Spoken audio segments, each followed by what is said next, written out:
Flooring Outlet Weather Center.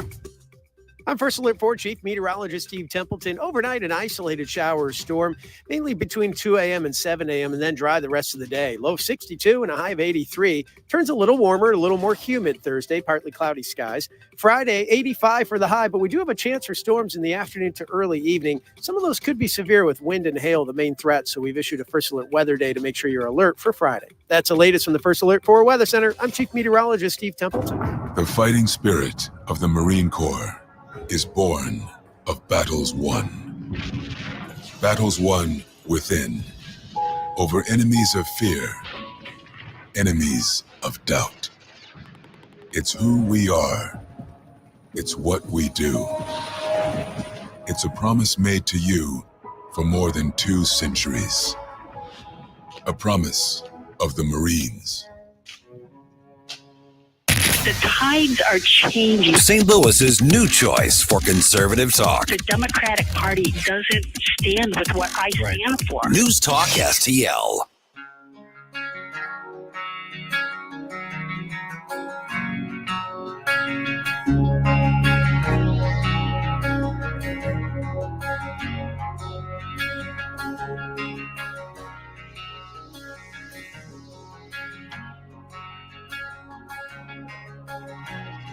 You're listening to Mike Ferguson in the morning.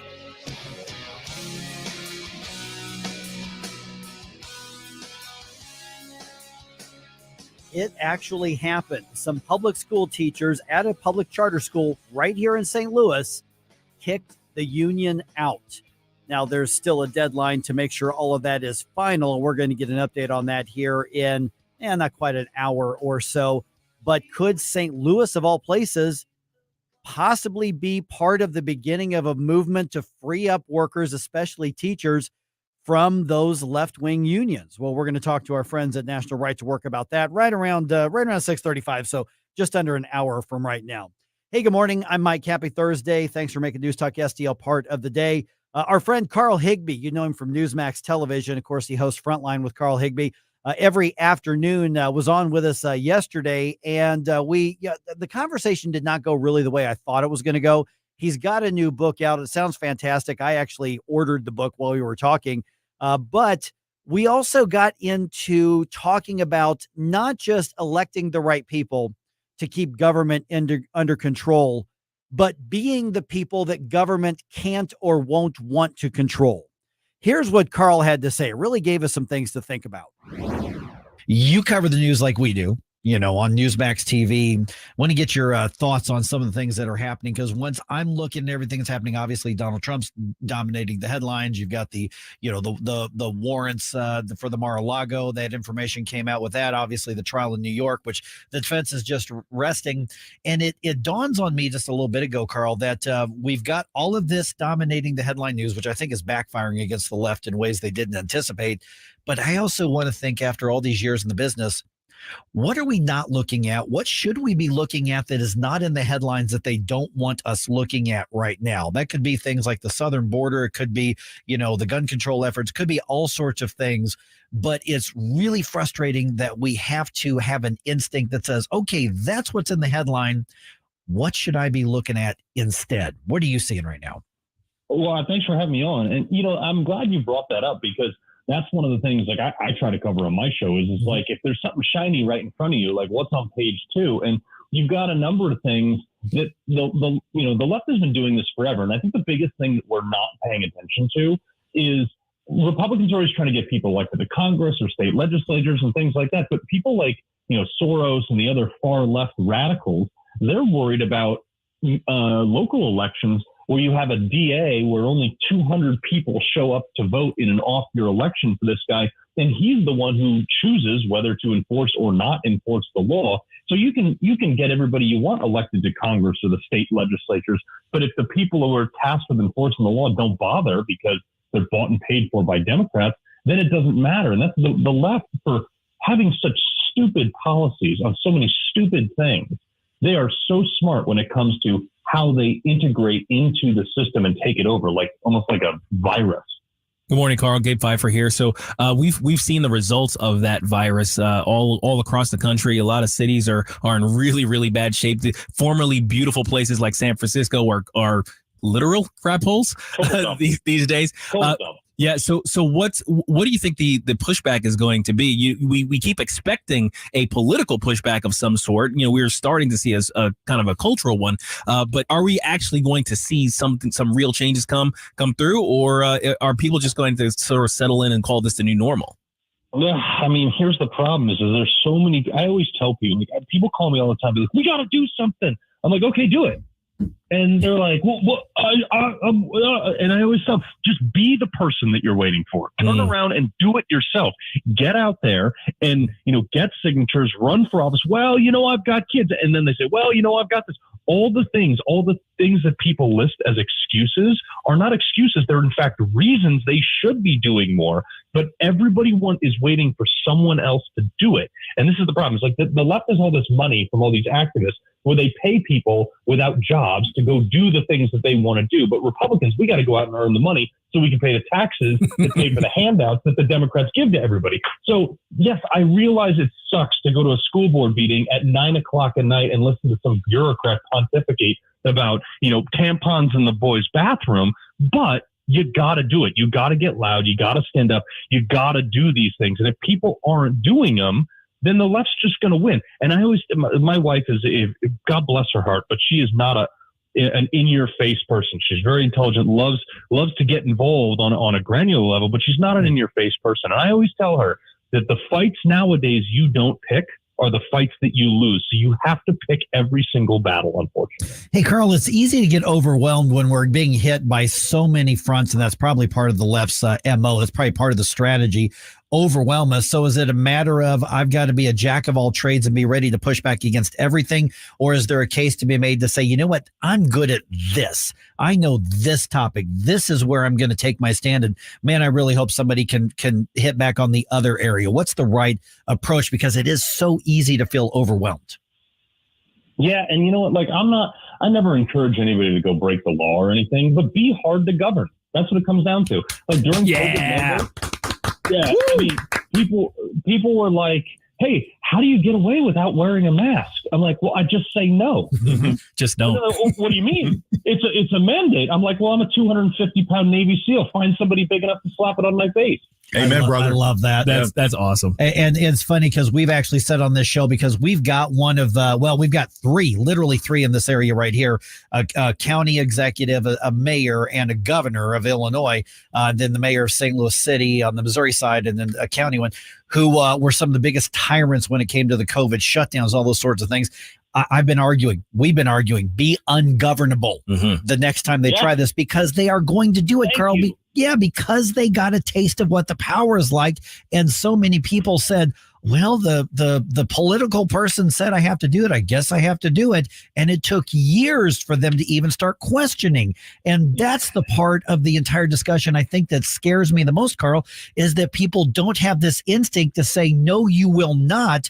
You will not take control of me like that. I don't care what your elected office is. I won't do it. And we've lost that so much. Is that part of where the profiles and freedom concept came from with your book? Oh, 100%. I mean, look, you've got a bunch of people in life in the history of this nation that did extraordinary things. Like some of our founding fathers, when they decided to risk everything for this country, were like 20 years old. I mean, most people who are 20 years old now are eating Tide Pods playing beer pong. Right? These guys were crossing the Delaware, liberating a nation. And even before that, I mean, there are so many people that have an untold story, even people that George Washington, Ulysses S. Grant, Frederick Douglass, and even Susan B. Anthony. You've heard all these names, but this book is like a series of really quick stories that you can read like one a night, one chapter a night with your kids, 5 to 8, 10 pages that tell the backstory of some of the people that did remarkable things that like you'll read this and you'll be like,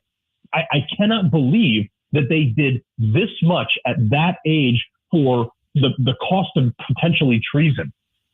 Carl, I don't want you to spoil the book, but give us a little bit of taste of who we're talking about and what sort of stories people can expect to find in your book. Yeah, so I mean, we cover some political leaders, but people that you've never heard of, like Thomas Dermer, who we're talking. This guy was born in the 1500s. Okay, William Bradford, William Penn, and obviously Hannah Penn, but also people in there like Andrew Carnegie, and they always demonize the industrial leaders of this country. But we really dive into in these 5 and 8, 10-page stories about how impactful they were. And I think you'll read some of these things, even like people like my father, who's very historically literate, very well read. He was reading some of these stories and it's like, wow, I had no idea the impact that Henry Ford had, the guy who, outside of Colt invented the assembly line as we know today. Hey, good morning, Carl. Stalponticus here. You made a slight reference there to reading the stories for kids. Is there any chance that this may come out as a kid's book so that parents could use it to read the stories to, let's say, 4, 5, 6-year-olds? Yeah, well, I mean, look, I wrote it, so there's no big words in it. A lot of pictures? No pictures, ironically. I fought for that. They said, you know what, Carl, let's keep it with no pictures. But at the end of the day, it is really made, it's written in a having a beer around a campfire mantra where it's not, I'm not trying to like over-educate people because like I didn't go to college. I didn't do any of that fancy stuff. So this is written in a way that you can be having a beer around a campfire and understand how these people change the course of history. And I always tell this is like someone somewhere at every single time in life. And I dedicated this book to a guy in my life who was my high school wrestling coach. Okay. He's a math teacher. His name's Brad Wallace. Fantastic guy.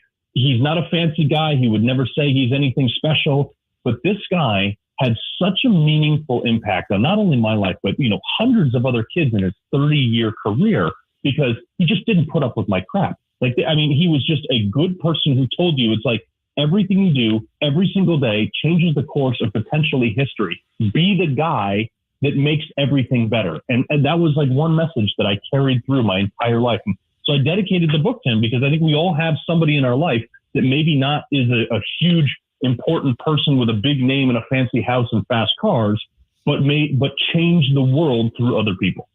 We're visiting with Carl Higbee from Newsmax TV. You can catch him every afternoon on, obviously Newsmax TV. And so, Carl, when you talk about Profiles of Freedom, I want to connect where we started and where we are right now as we wrap up here next minute or so. And that is, we've talked about the loss of freedom. We've talked about the misdirection that we're seeing. We're basically talked about people feeling like we're losing control of not just our country, but our community and sometimes our own lives right that. So how do we connect what you're doing with this book to try to give people maybe that confidence or the encouragement or some sort of tool or resource to set things back, if not changing the world or changing the country, maybe changing it something in your own community with the stories that you've found?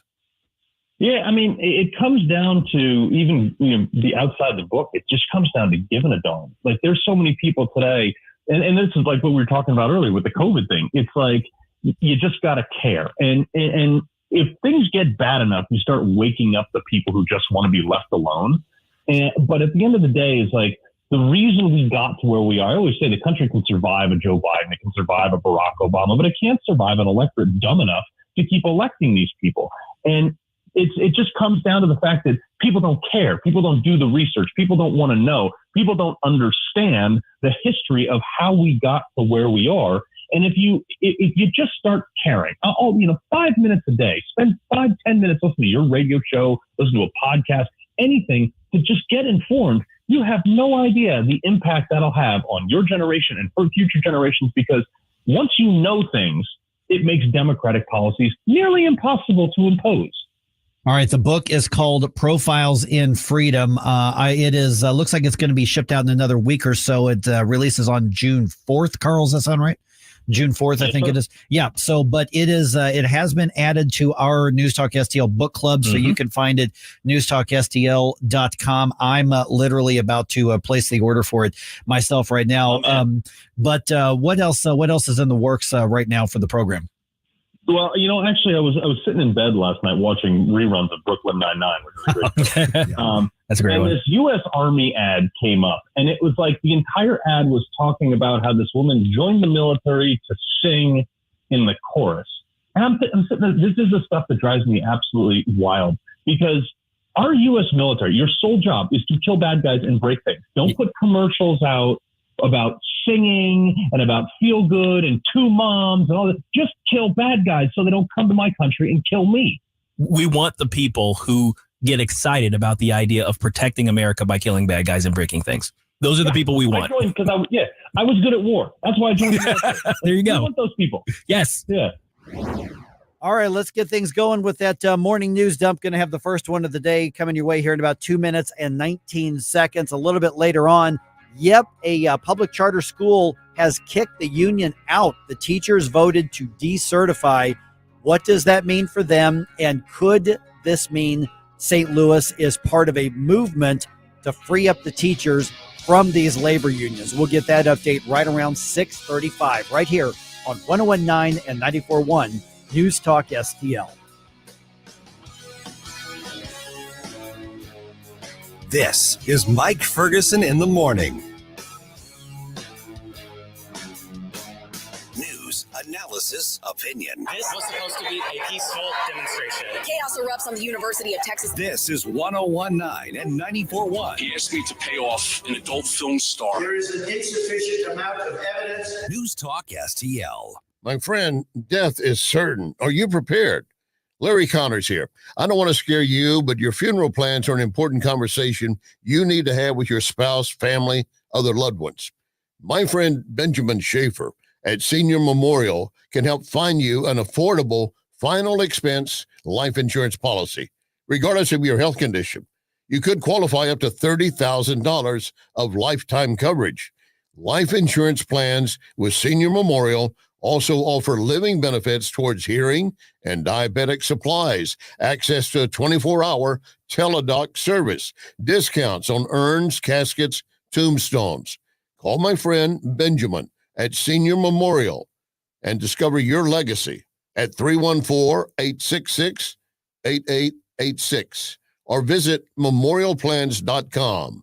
Memorialplans.com. Senior Memorial Heritage Protection. News Talk STL is proud to have Doug Voss as part of our lineup every week. Doug has been a staple on St. Louis radio for many years as one of the leading financial experts in the area.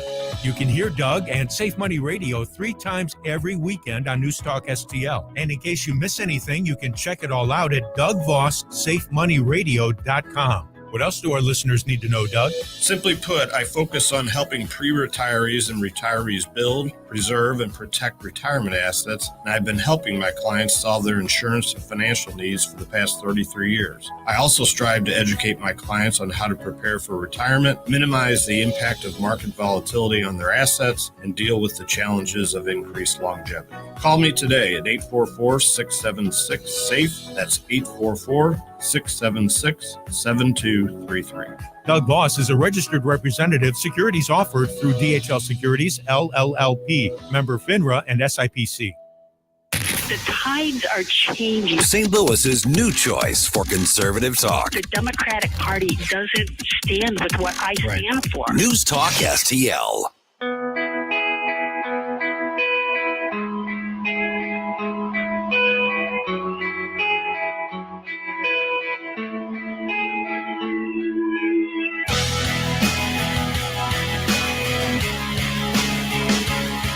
Get up, St. Louis. It's Mike Ferguson in the morning.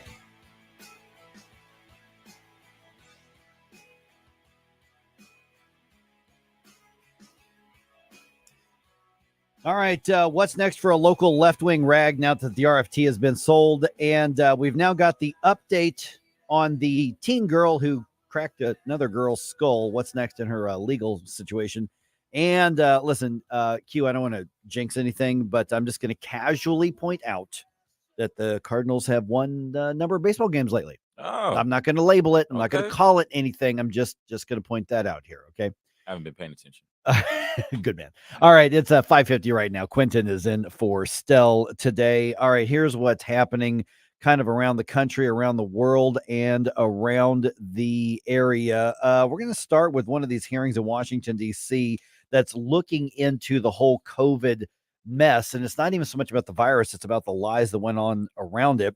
A former advisor for Anthony Fauci testified to Congress about past emails And those emails revealed that he specifically tried to delete email messages that had to do with the origins of COVID-19 during the entire shutdown era. Of course, media says pandemic, and, basically it was a flu virus. Dr. David Morans apologized to lawmakers during the hearing, but said, he just couldn't recall if he deleted any records regarding coronavirus or not. The email itself was directing people to respond to him to his personal email as opposed to his governmental email, and specifically said, I now know how to make these disappear after Freedom of Information Act requests come in. It was very explicit now that email's been disclosed. Congressman Brad Wenstrup, he's a Republican out of Ohio, was on the Ingram Angle on Fox last night, had some thoughts on that exchange. One, he says we have to protect Tony. The other thing he says is Tony doesn't want his fingerprints over any of this stuff to do with origins of COVID. So it tells you right there what he was doing and working outside the box illegally, and we're pursuing this in every aspect. And what's happening now is that the more we learn about this, the more it appears that, well, it was not just a cover-up, but it was likely a criminal cover-up, and it was all to protect government power and cover their asses because they were wrong. And also, even the Biden administration and the Department of Justice are now acknowledging that the coronavirus, COVID-19 as we know it, came out of that Wuhan lab in China. That's not a conspiracy theory anymore. It's now just accepted as fact. All right, a St. Louis judge rules that Marnice DeClue will be tried as a juvenile. Now, she's the teenager seen on the video in that fight with Kaylee Gain. That fight happened near Hazelwood East School, where both girls were students.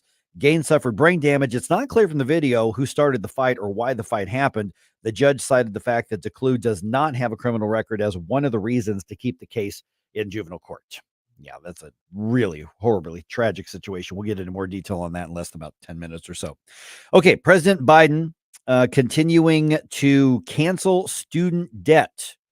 White House Press Secretary Karine Jean-Pierre making that announcement yesterday at the White House. Today, we announced that the Biden-Harris administration canceled student debt for an additional 160,000 people, meaning 4.75 million Americans have now benefited from our debt relief actions. Okay, what the White House is saying is that the average student loan debt per person is around $35,000 per borrower.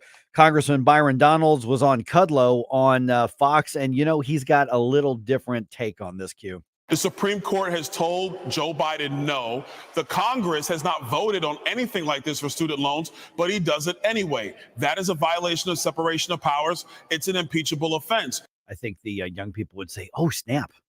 I mean, it's funny he does that for the student loans and not the border. Right, precisely. Yeah, crazy. Yeah, it's just unreal. All right, Israeli Prime Minister Benjamin Netanyahu was asked about the death of Iranian President Ibrahim Raisi, who, as you may know, was killed in a recent helicopter crash along with some other Iranian officials. Now, remember, the U.S. Department of State and the White House sent official condolences to the people of Iran, who they say were mourning the loss of their president. So literally, we're so sorry for your loss of the butcher of Tehran. That was our official position on this. Prime Minister Netanyahu was on Hannity last night on Fox and says, you know what, he is going to send condolences as well, but he's sending condolences to the innocent people of Iran who suffered under the butcher of Tehran. They've killed them on the sidewalks. They don't let them raise their voice. They promote terrorism around the world, but they also do horrible things to their own people. So I offer my condolences to the Iranian people, and I hope they get rid of this tyranny as soon as they can. Yeah, the crash also killed the foreign minister of Iran. Now, remember, the butcher of Tehran was a strict adherent and proponent of Sharia law, and tens of thousands of people were slaughtered at his hands by his orders because of his strict interpretation of Islamic laws. So Benjamin Netanyahu, Q, showing a backbone that we're not seeing in the White House. Exactly. Yeah. All right. The Riverfront Times, according to multiple reports, is no longer. Shock. Gone. Kaput. Wow. My guess is the website will still be there. There'll be something at the website. At least it won't be the same RFT as St. Louis has known for decades, about 46, 47 years, something like that. The entire staff was laid off yesterday, and news broke that it has been sold.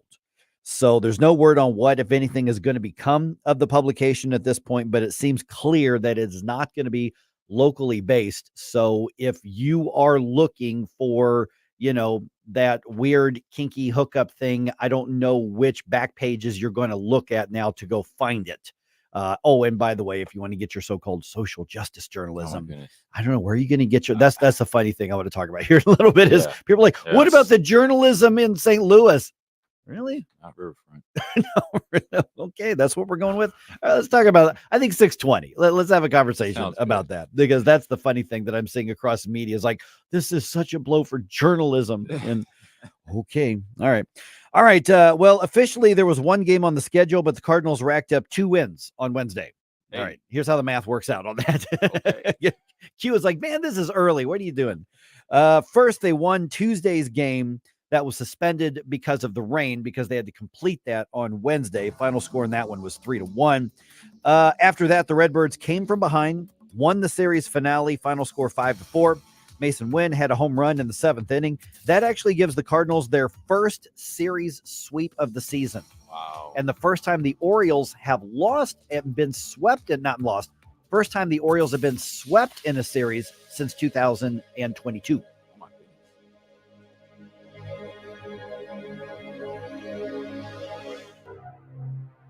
Report cards are a good way to show how well your kids are doing in class and where they might need improvement. We at the Show Me Institute believe schools should get grades too, so parents can see how their child's school compares to others. That's why we came up with the Missouri School Rankings Project. Click on the website moschoolrankings.org and it's all there. Rankings and letter grades for all the schools in Missouri.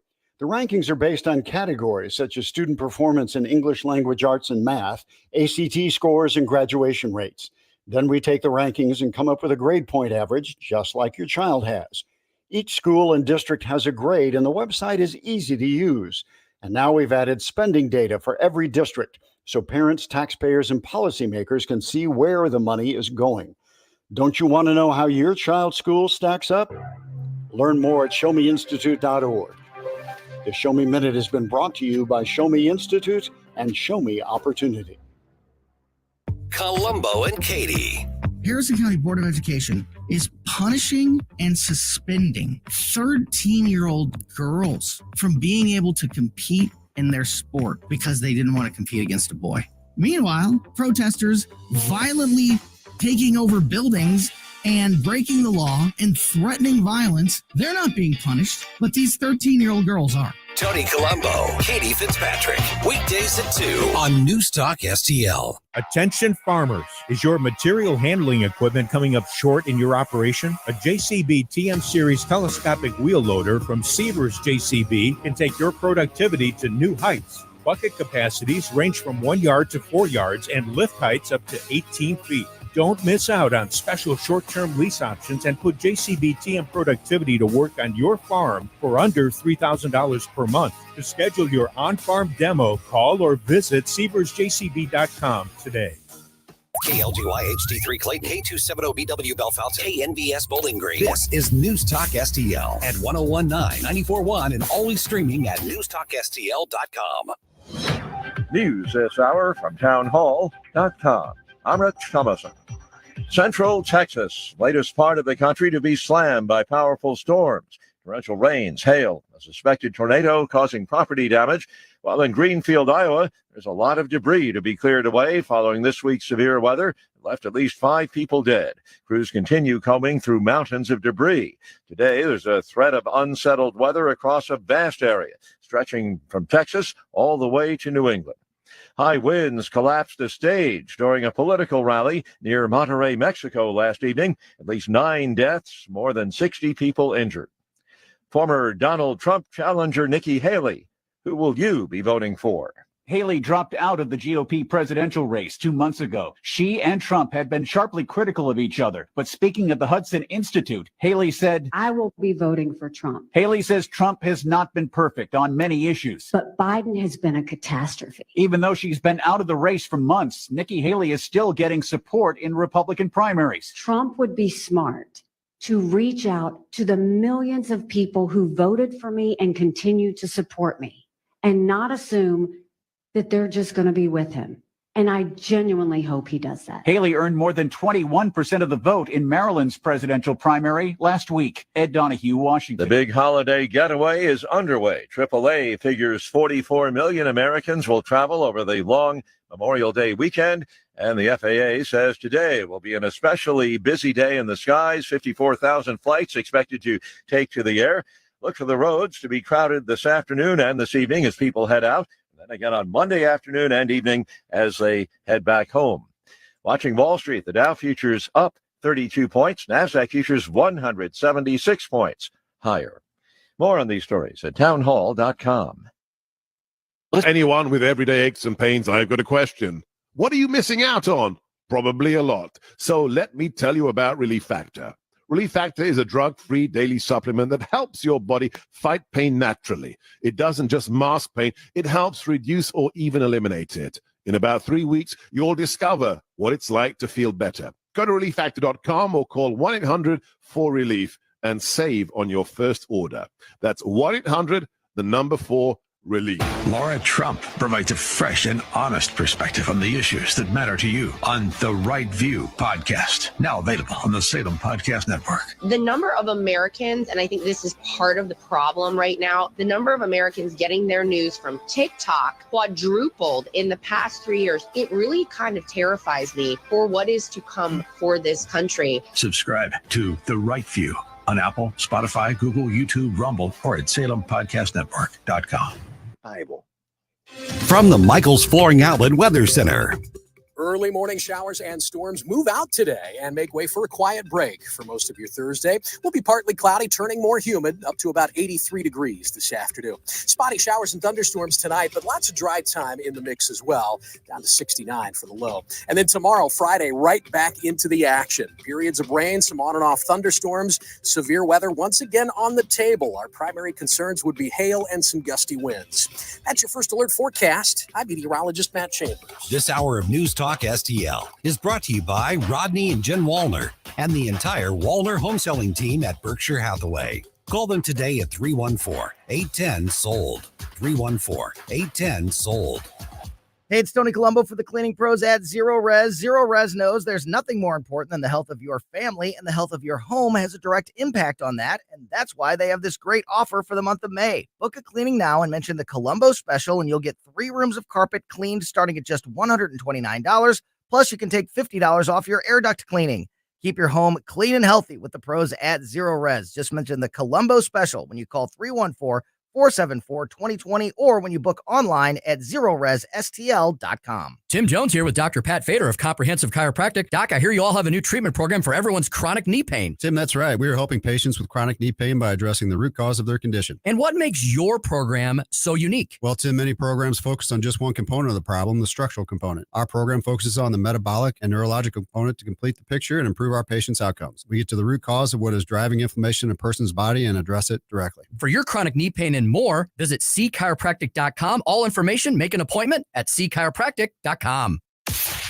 Talk radio made in St. Louis for St. Louis. This is News Talk STL. Our responsibility. News, analysis, and opinion. To provide updated guidance. At 1019, 941, and newstalkstl.com.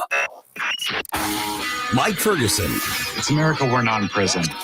Gabe Pfeiffer. Are you kidding me? Get up! Get up! Can't you hear the alarm? Get up, St. Louis. Yeah, it's kind of a thing. Mike Ferguson in the morning on News Talk STL. Get up! Get up! This is your cousin.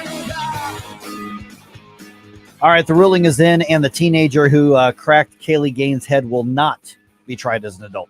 Oh, wow. Okay. Got the details for you here, guys. 6:05 right now. Gabe's here. Got Quentin in for Stell. All right, after almost half a century, the RFT appears to be no more. So what's next? We're going to talk about that at 6:20 because there's a lot of people lamenting the fact, and we'll talk about this at 6:20, Gabe. It's like, where are we going to get our social justice journalism? Where are we going to get our left-leaning media? Yeah, I don't know where we're going to find I that saw in St. all the Louis. headlines. I was like, are we supposed to be sad? Yes. Am I supposed to be upset about this? Where Like, are we going to find that perspective in the news? 'cause I'm not. Somebody who looks at it from the left.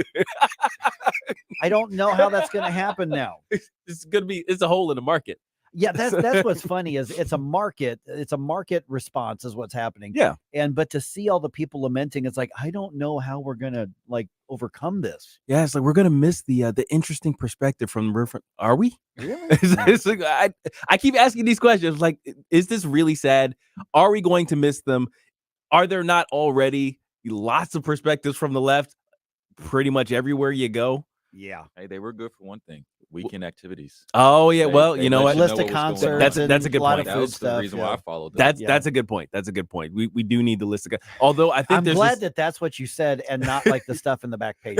Oh, I have no clue what that is. Good On answer. Instagram. But we do have this thing called Google. Right. So it's just like local events, St. Louis. It's like Mhm. I'm pretty sure that's the prompt. Well, let's talk about that at 6:20 here as well, because I mean, if I go to see, for instance, my wife's out of town, I'm like, hey, what concerts are going? I got a Friday or Saturday off.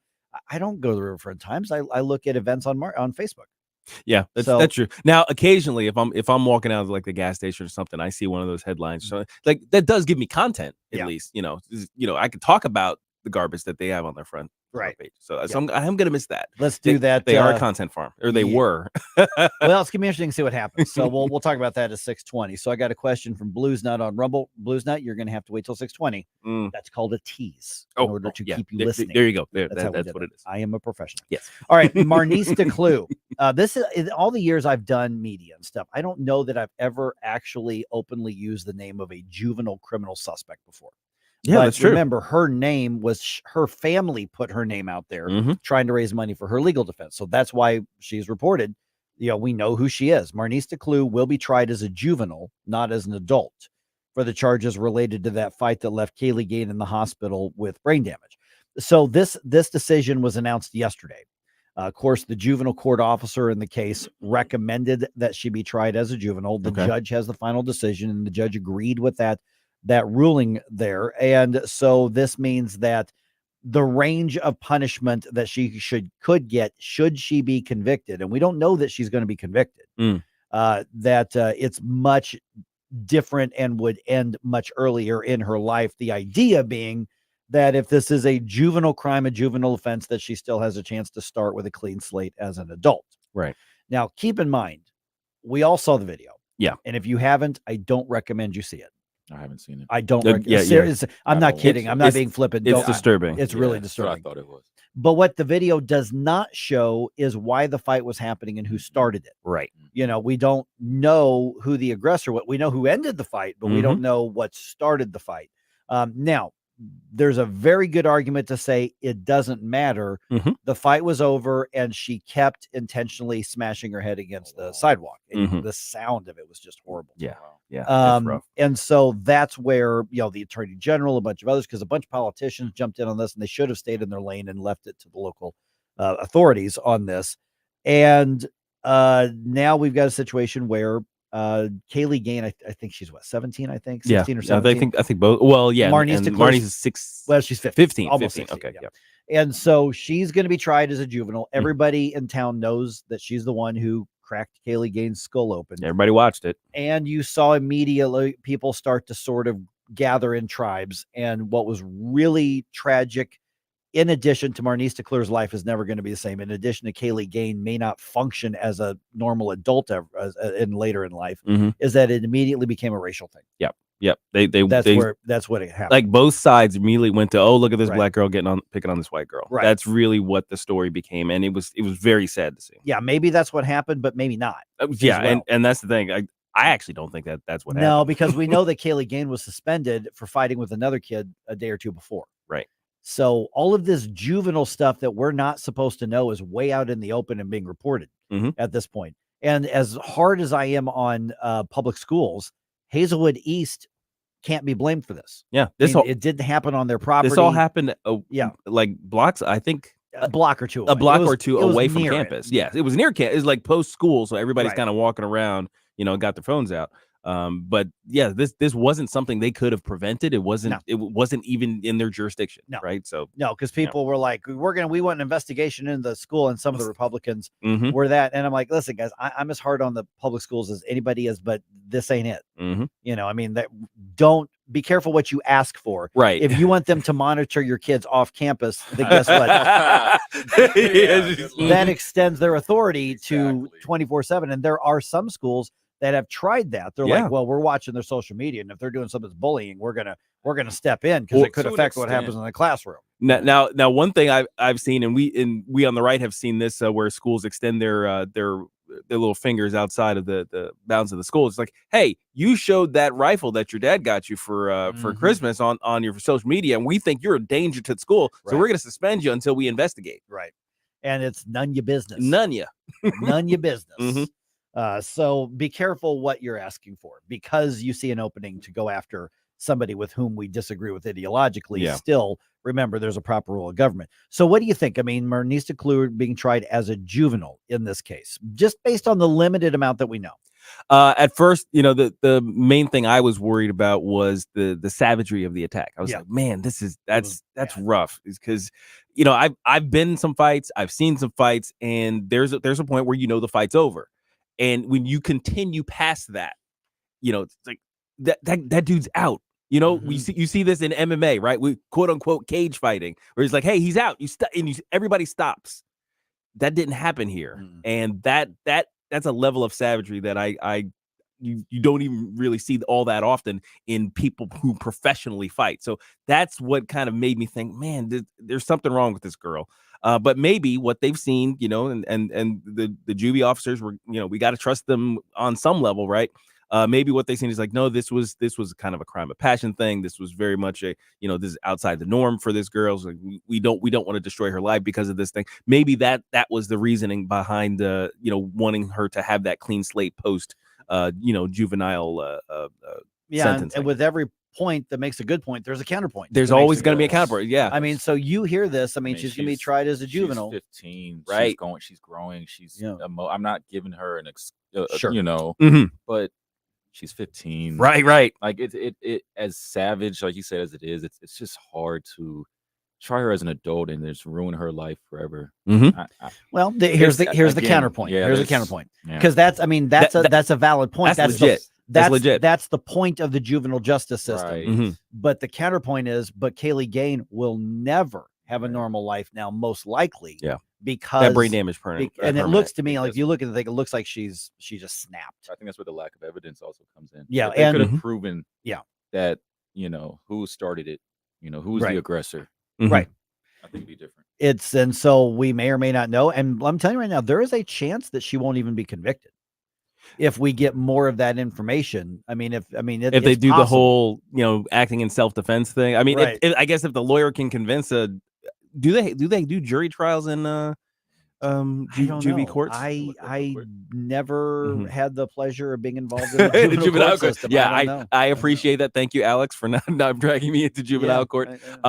But I still think though that that's a hard sell. Like if I'm on a jury. The right to trial by jury in the United States by Constitution belongs only to adults. Okay. All right. So this could just be in front of a judge. Most likely in juvie court. That would be my guess. But all right. Still though, if I'm a judge, that's a hard sell that going that far into the fight was self-defense. Right. Because I saw the video. Oh yeah. Like, Kaylee Gain hit the ground and she was out. She was gone. And then the girl continued, and that's where the permanent damage that we see was done. Yeah, because they literally had to remove part of her skull to allow for the swelling. Swelling, yeah. And they're going to she's got to go through another surgery to put it back. Right. On there. So it's just an ugly situation. There are no winners in this at all. Yeah. But the thing is that we don't know who the good guy and the bad guy is, or if there are any good guys or any bad guys. Right. That's what I think has got people so caught up in it. And unfortunately, a lot of people have taken this into like the drama, us versus them thing, instead of just saying this is a tragedy all the way around, guys. Yeah. Everywhere. Now, typically, this type of stuff would just be flying under the radar. This would be a local story at best.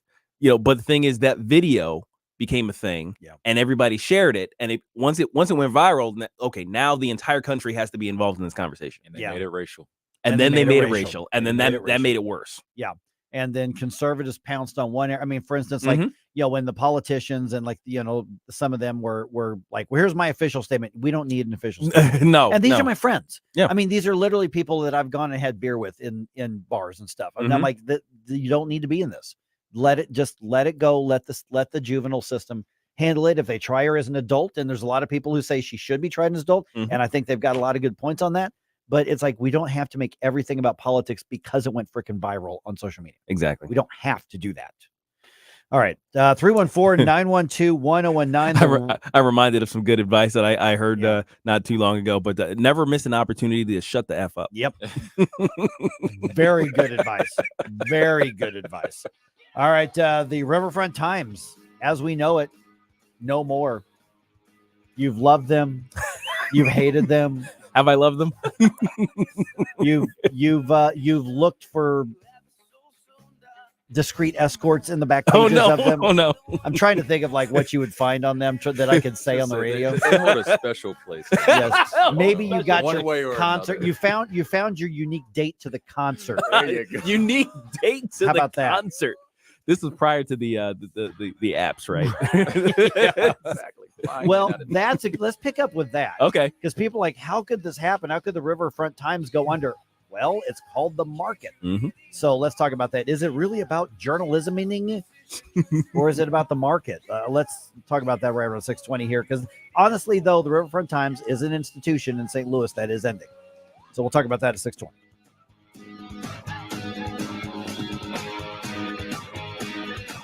Follow us on Rumble at News Talk STL. Hey, it's Columbo for Capriotti's Sandwich Shop. Capriotti's is famous for setting themselves apart due to their dedication to superior quality and ingredients like slow-roasted, hand-pulled whole turkey and American Wagyu straight from Snake River Farms. That dedication to superior quality is evident from the very first bite into a Capriotti sandwich. Visit Capriotti's Sandwich Shop 7 days a week at the corner of Manchester and McKnight in Rock Hill, and get more info, including how to impress at your next event with their great catering at capriottis.com. Southern Armory, your hometown gun store. Come and be more than just a customer. Southern Armory, we carry the best guns, holsters, knives, magazines, ammunition, and even food storage. Special orders are welcome. Southern Armory, 1 mile east of 270 and 44, 9901 Watson Road, and southernarmory.com. That's southernarmory.com. Whether you're purchasing your first firearm or adding to your collection at Southern Armory, you're more than a customer, you're part of the family. Follow Southern Armory on Facebook or at southernarmory.com. The Vic Porcelli Show. And this is the actual precedent set why Bernie Sanders cannot have a 32-hour work week. The Department of Labor wishes to report that the workers of Fredonia are demanding shorter hours. Very well, we'll give them shorter hours. We'll start by cutting their lunch hour to 20 minutes. Where's Fredonia? Oh, it's right. Oh, here we go. It's on the southern part of Gooberstam. Yeah. And of course, Rufus T. Firefly was the leader of Fredonia. Vic Porcelli, weekday mornings at 9 on News Talk STL. Dreaming of upgrading your outdoor space? STL Fenceworks is the choice for you. Our skilled craftsmen build custom fences from modern vinyl to classic ornamental, fitting your style and budget. Elevate your outdoor living with low-maintenance decks designed to relax and entertain. We choose only top-quality American-made materials, ensuring your project is built to last. Your satisfaction is our passion. With over 50 years of experience, custom designs, and exceptional customer service, visit stlfenceworks.com today. This hour of Mike Ferguson in the Morning is brought to you by Stifel. Request a portfolio review from your Stifel financial advisor at stifel.com. That's STIFEL.com.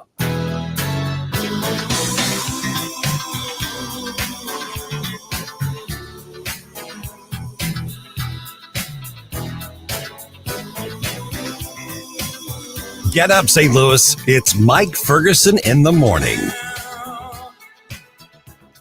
The 80s music hits different, doesn't it, Q? Hold on. And you're going to be here tomorrow. I've got a lot of songs in my playlist now because of Everybody should. That's right. Nice. I don't think it's a controversial statement to say that the 80s just had the best music. I think so. I don't think that's controversial. I mean, so. I'm just stating a fact. Science backs me up on this. I think a lot of even your generation, as you discover 80s music, you're like, oh, yeah. it's like, Don't put this generation music. Man, out up there. Okay, there's a lot to unpack with the Riverfront Times going under. I mean, it's kind of funny watching all the social media posts lamenting the apparent demise of the RFT and the thought that journalism is being lost in St. Louis with the demise of the RFT. Is that idea actually being floated currently? Yeah, absolutely. Like that's what they're running with. Yes, absolutely. All right. And so here's the thing is I am not against left-wing media being in the marketplace. Listen, we're conservative media. I mean, I'm more conservatarian, but we're here. We're saying this is the way we view the world. We are life through a conservative lens. Sure. And this is how we talk. Now, I make room if you disagree with me. If you want to call in or send me a message or something, hey, I try to get you all the facts as confirmed as I can get them to you and then tell you what I think of them. The Riverfront Times, not journalism. No. That's what's funny is they're like, this is a big blow for journalism. How are we going to recover? Where are we going to find social justice-y left-wing media? I don't know any place in St. Louis not called News Talk STL, maybe? All the things. Oh, my goodness. By the way, believe it or not, some St. Louis teachers voted their union out. Yeah, we've got the update for you, 6:35. That actually happened then. It actually happened. Okay. We were talking about ahead of it. Yeah. Yep. And so we've got the update. They voted it out. Now, there's still a deadline that's got to come to fruition for it to be final. And we're going to talk to Mark Mix from National Right to Work at 6:35 about that. Okay, so here are the basics. The Riverfront Times is sold. The staff is now unemployed. They've laid everybody off. Right. So somebody bought the entity. And as we know it right now, as we understand it, the print edition of this is probably done. Right. So the boxes everywhere with the, thing where at the grocery store, you can get it everywhere. Now, that means that there's still a website and social media presence. It'll be something. Whatever national group is the bottom will probably filter in. What they'll probably do is aggregate from other sources and then somehow, put something out there and then try to sell ads and do that kind of they bought it for a reason, right? Right, right. They're not going to completely just shut it down. Yeah. And, getting a few comments here. Blues Nut calls it the River Dump Times. He says, is the River Dump Times dead? Basically, as we know it, yes. Yes, as we know it is. And Jay Monty responds and says, journalism is dead. Not one. Yeah. That's actually, I think that's closer to the truth. I don't know who you would look at in St. Louis and say that's a journalist. Yeah, like true journalist. True journalism. You will not know how they view the issues. I look for all perspectives. I don't know that you really see that in St. Louis. I don't think you see it anywhere. It's what the media is turned into. Right. Yeah, we're all siloed. Show your side. Right. I mean, I do not apologize for saying I am coming at this from a conservative and libertarian and free markets perspective. But you shouldn't. Right. I mean, you shouldn't, but the people on CNN. Yeah. Right. I mean, but the same goes for Fox News too. Yeah. I mean, I spent about half of my career was as a journalist. Right. And I did my best to write it right down the middle, straight shooting. And then after a while, I'm like, I've got an opportunity to voice my opinion. And I just came to the conclusion you could do one or the other, but people say, well, I'm an opinion journalist. Well, which are you? So the Riverfront Times, it's not that they never broke a story. Right. But you knew what you were getting with them. And that is from a fringe left perspective. Right. But there was still this claim of journalistic integrity. Right. I mean, biased journalism. Well, maybe. I mean, that's what you can debate in the classes in journalism school. But here's the thing. This is, to me, people are lamenting, well, with this institution of St. Louis, almost every city's got an alternative weekly. Right. In Kansas City, they call it The Pitch. I forgot what the one in Chicago is called, but they've got one up there too. I think they've got two of them up there. And these San Francisco has the poop. I'm sorry. You see, you say you're sorry, but I don't think you are. It's like, I don't feel like you're sorry, Gabe. Yeah. It's like, no, actually, I'm not. But here's the thing. Here's the market reaction. I mean, part of what the Riverfront Times built its business on. And remember, Ray Hartman was one of those who founded the Riverfront Times in the 70s.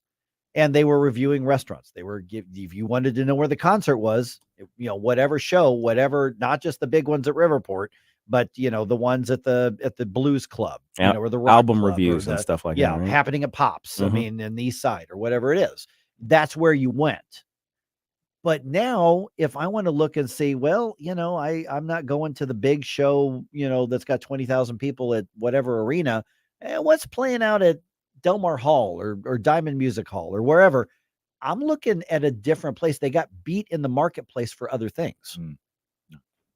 Yeah. So one of the things that I'm going to miss, one of the things that as I'm thinking about this, one of the things I'm going to miss is how easy it is to dismantle everything that came out of the Riverfront Times. It's like, oh, that's an interesting perspective. Let me tell you exactly how wrong you are, because they gave you like the pure unadulterated left, like they didn't hide it at like CNN will do, and I things actually like that. respect that to some degree. Yes, to some degree, I actually respected that idea, and of course, coming out so clear with it means that I can actually approach it more clearly in my understanding of the leftist perspective and in sharpening my arguments from the right perspective. Yeah, I mean, when you look at, for instance, some of the writing that happened and the reporters that are now out of a job out there, I could probably, for some of them, not all of them, because some of them you read the writing and you're like, yeah, I'd walk the other way. I'm not engaging that person in conversation. But there are others that you say, and I could sit down and have a cup of coffee with that person, and it would be kind of interesting to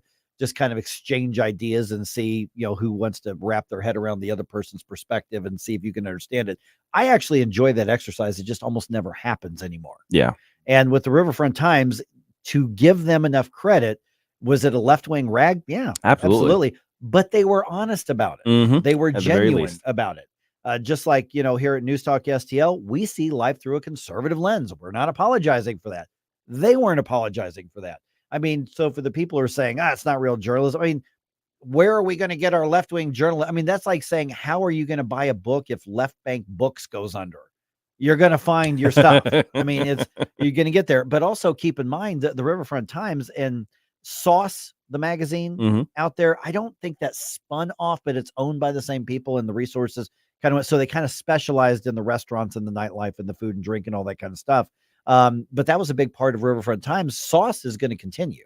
So if you're just looking for the food, drink, nightlife kind of stuff, that's out there because the Riverfront Times now is going under. So they actually created a little bit of their own competition in that era, but they also are competing with Facebook events. They're competing with social media. They're competing with, publications that exist only on social media. And so, it's just a harder market. The market's evolved, and much of the dead tree media is just not keeping up. Yeah, you mentioned the dead tree media aspect of it.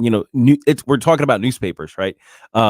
If I made a reference to wrapping a fish in newspaper, Quentin would have no idea what I'm talking about. So that's how old the newspaper as a concept even is in our society. Now, Q, you were talking during the break about how you actually first encountered Riverfront Times more so on Instagram than in print media. No, Instagram is how I found out about Riverfront Times. I didn't even know that they were such a left-leaning site until earlier this year.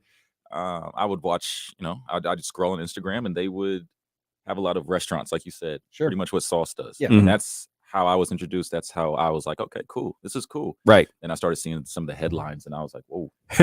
What is this? Basically, they got a different intern at, but like you said, they didn't hide it, though. They weren't hiding it. Sure. So it's right in front of you. I've got more respect for that than I do for like NPR.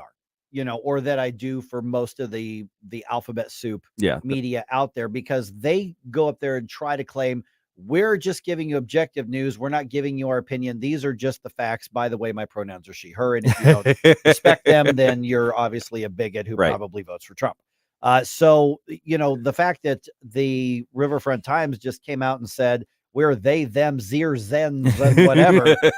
And this is what we think. And at least they were honest about it. Yeah. So you give credit where credit's due, but at the same time, it was a left-wing rag, and you can get left-wing stuff anywhere else, and they just didn't make the cut. Yeah.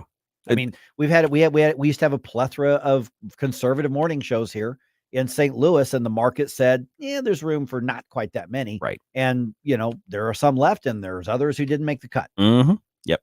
By the way, hi, we're still here. Yeah. And while you're here, while you're watching on Rumble, especially, hit the thumbs up button. like, share, do all of those great things that you have in front of you. They're all free, but they really do help the station. They help promote us, especially that like button for the live streams. That gets us into the Rumble algorithm so that we get pushed out into the feeds of like-minded individuals, and you can bring those guys into the chat, and you can even have more fun. So it helps you. Help us help you. Man, yesterday there were a couple arguments that debates that broke out in the Rumble chat box. It was interesting. That was fun. It was kind of fun. Yeah, it really was. Because we're not afraid of other opinions here. All right. 314-912-1019. Just ahead. This actually happened at a public school in St. Louis. They voted to boot the teachers union out. So where do they go from here? And is this something that could be indicative of momentum or a movement? We'll talk to Mark Mix from National Right to Work about that at right around 6:35 on 1019-94.1 News Talk STL.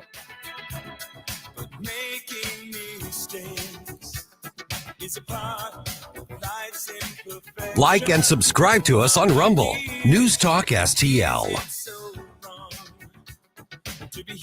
From the Michaels Flooring Outlet Weather Center. Early morning showers and storms move out today and make way for a quiet break for most of your Thursday. Will be partly cloudy, turning more humid, up to about 83 degrees this afternoon. Spotty showers and thunderstorms tonight, but lots of dry time in the mix as well, down to 69 for the low. And then tomorrow, Friday, right back into the action. Periods of rain, some on and off thunderstorms, severe weather once again on the table. Our primary concerns would be hail and some gusty winds. That's your first alert forecast. I'm meteorologist Matt Chambers. To all our incredible supporters, we at the David Dorn Foundation say thank you.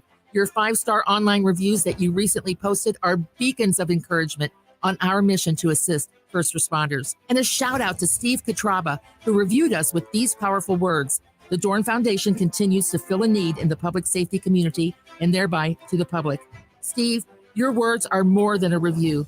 They show the impact we're making for first responders. To read more strong reviews, Google the Dorn Foundation now. Hey, everybody, it's Rob Carter. Mike and Beverly Sloan are the visionary minds behind Living the Elite Life, a coaching program that extends their expertise to empower others in the realms of mindset, fitness, health, sobriety, and relationships.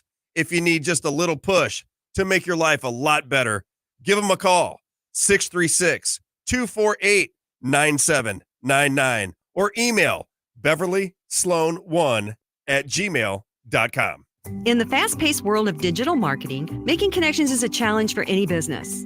But what if we told you there is a place where connections aren't just made, they're grown? Meet 2060 Digital, your premier Google partner and top-tier digital agency. We don't just follow trends, we set them.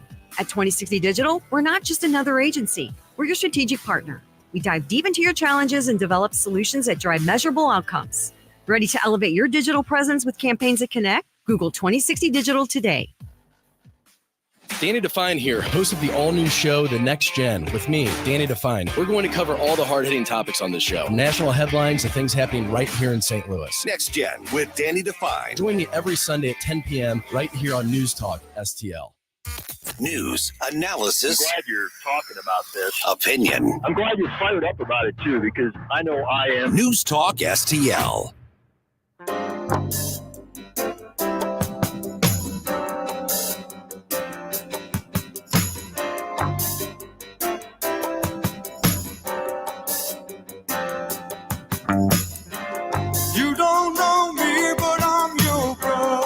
Get up, St. Louis. It's Mike Ferguson in the morning.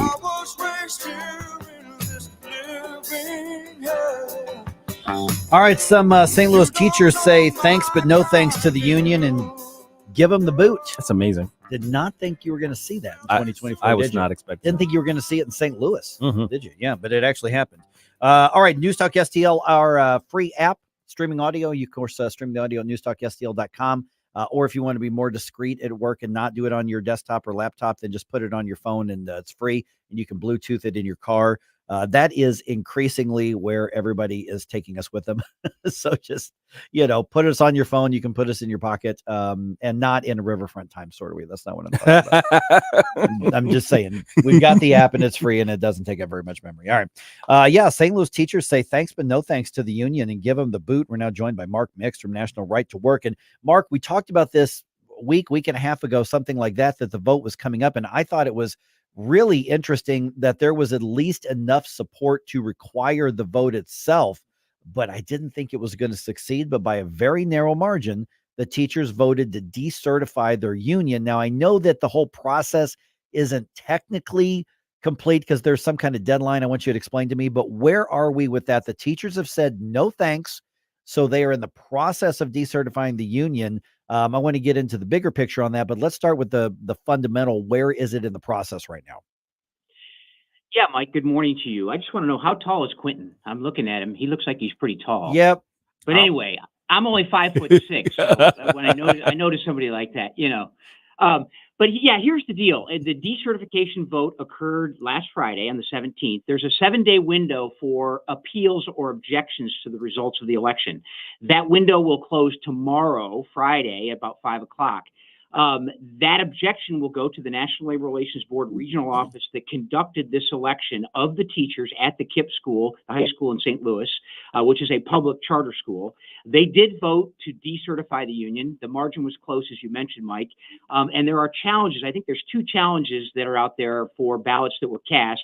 That could be determinative because the election results were 19-17 to decertify, meaning to remove the union from the workplace. So we'll know tomorrow whether or not the union, the American Federation of Teachers, Local 420, files objections to the election, and the NLRB then will investigate that and possibly say, well, the issue is determinative, and so the results aren't clear. They could actually have a rerun election, or they could basically just say the election didn't work, and if the challenge votes reduce the number of votes for decertification, the union would win on a tie vote. And so if those challenge votes come out to be, for the union to maintain, then there'll be another round, if you will, of litigation. We'll look at it because we're helping those teachers at the KIPP school. We help them get through the process. We didn't help them in the campaign, but what we wanted to do was give them a chance to vote in private whether or not the union should continue to represent them in the workplace. Okay. Do we know what the challenges are and how many ballots are being challenged? Yeah, it's 2 ballots being challenged, and generally those challenges are whether or not the person should have voted in the election if they were not a member of the bargaining unit. If they weren't a teacher or a nurse or people that were basically in the bargaining unit that were represented by the union. Sometimes there's a question of whether or not someone's a supervisor and cannot vote in an election, a union election. So that's probably what the nature is. I don't know exactly what the nature of the challenges are. We just know that there were 2 ballots that were challenged. Good morning, Gabe Pfeiffer here. So what exactly does decertification mean? Like what's the logistics of what's going to happen next, assuming that this actually goes through? Yeah, Gabe. So decertification is the process of removing a union that has been certified as the bargaining agent for the particular group of workers that want to be in a union. So basically what happens is workers get together, they say, we would like to have a union. Generally, they will get a secret ballot election, and if they vote for union representation, the union will now represent them in all aspects of terms and conditions of employment. When you decertify a union, first of all, it's a very difficult window kind of to thread. You have to wait for the contract, basically 3 years, and you have to thread between 90 days of expiration of contract and 60 days of expiration of the contract in order to get a decertification vote. So if you miss that window, you get back in for another 3 years and you have to wait. But in this case, they did thread the needle, if you will. 30%, at least 30% of the workers in the unit filed a petition with the National Labor Relations Board saying, we would like to have an election. We'd like to have a secret ballot election to determine whether or not this union still represents us in the workplace. So the decertification election would be just like the certification election. It would say, do you want the union to represent you or not? And in this case, the workers there, the majority of the workers that voted in this election said, no, we don't want the union to represent us anymore. We want to basically talk to the school board and the administrators of the school ourselves about terms and conditions of employment. Okay, so if it was a secret ballot election, then how do they know which ballots to challenge and which person, how they voted? I mean, they may say, for instance, the example you gave that could be a hypothetical is, well, you're actually a supervisor, you wouldn't quote. Well, they don't know how that person voted. Do they? They could have voted to keep the union. So how do you challenge a secret ballot? And I noticed that you said 2 ballots are being challenged, which was the margin of victory in this. Yeah. So I think the ballots can be identified by the NLRB, not necessarily by the contestants, whether it be the union representative. But basically, I think the question probably boils down to, and I don't know exactly what it is, Mike, but it could be that they don't think the person should have cast a ballot in that election. So those challenge ballots. So when Mike Ferguson walks up to the ballot box and sticks his paper into the ballot, into the box, they say, "I'm going to challenge Mike Ferguson's election." That ballot would be set aside. It would be counted, but it'd be set aside and then challenged at that point. Okay. And when it comes to the National Labor Relations Board, are you confident that they will be actually objective and just look at the facts, or will they come in with a pro-union influence in this? I mean, obviously the National Labor Relations Board, now part of the Biden administration with him being in office, how confident are you that those who are, I guess, being the referee are going to be unbiased referees? Well, just let me put it this way. I think the Riverfront News would report the work of the National Labor Relations Board to give it some context. But I'm not confident, Mike, and that's a great question. And that's why we're here to help employees navigate this kind of this maze, if you will, of labor policy. And we have a lot of situations, like, for example, we're representing workers at, I think, 15 different Starbucks around the country, and the NLRB will not give those workers a vote. Even though they petitioned in some units, a majority of the workers have said, we'd like a vote on decertifying the union, getting the union out of our workplace, but the NLRB won't even give them an election and denies their ability to get elections. So I'm not overly optimistic about the NLRB here. Hopefully they'll do their job. Hopefully they'll do it right. And the workers will get a chance to have their voices heard. And that's really the important part of this from our perspective, is giving these individual employees the right to exercise the rights and privileges they have under the National Labor Relations Act. Is there a timetable now that is incumbent on the National Labor Relations Board to get this part done? Yeah, the National Labor Relations Board will basically certify elections 7 days after the vote is cast, and they'll look at it. If there are objections, they can delay the certification, or they can actually certify the election results and then go in and look at any unfair labor practice charge or anything that may have occurred or was alleged during the process. In this case, I think the challenge votes, they would probably say, well, we're not going to certify the election until we actually rule on whether or not these challenge ballots can be counted in the process. So we'll see. The certification generally means that they've looked at it and said, okay, we think the election results should be certified, but the NLRB manual for operations for these folks say that they can actually go back and take away this certification if something comes up that basically says, well, the election wasn't conducted properly, or someone voted who shouldn't have, or there was something that one side did or the other side did to influence that was probably a violation of the law. So you have to maintain the, quote, laboratory conditions of an election in order to have this process work the way it's supposed to.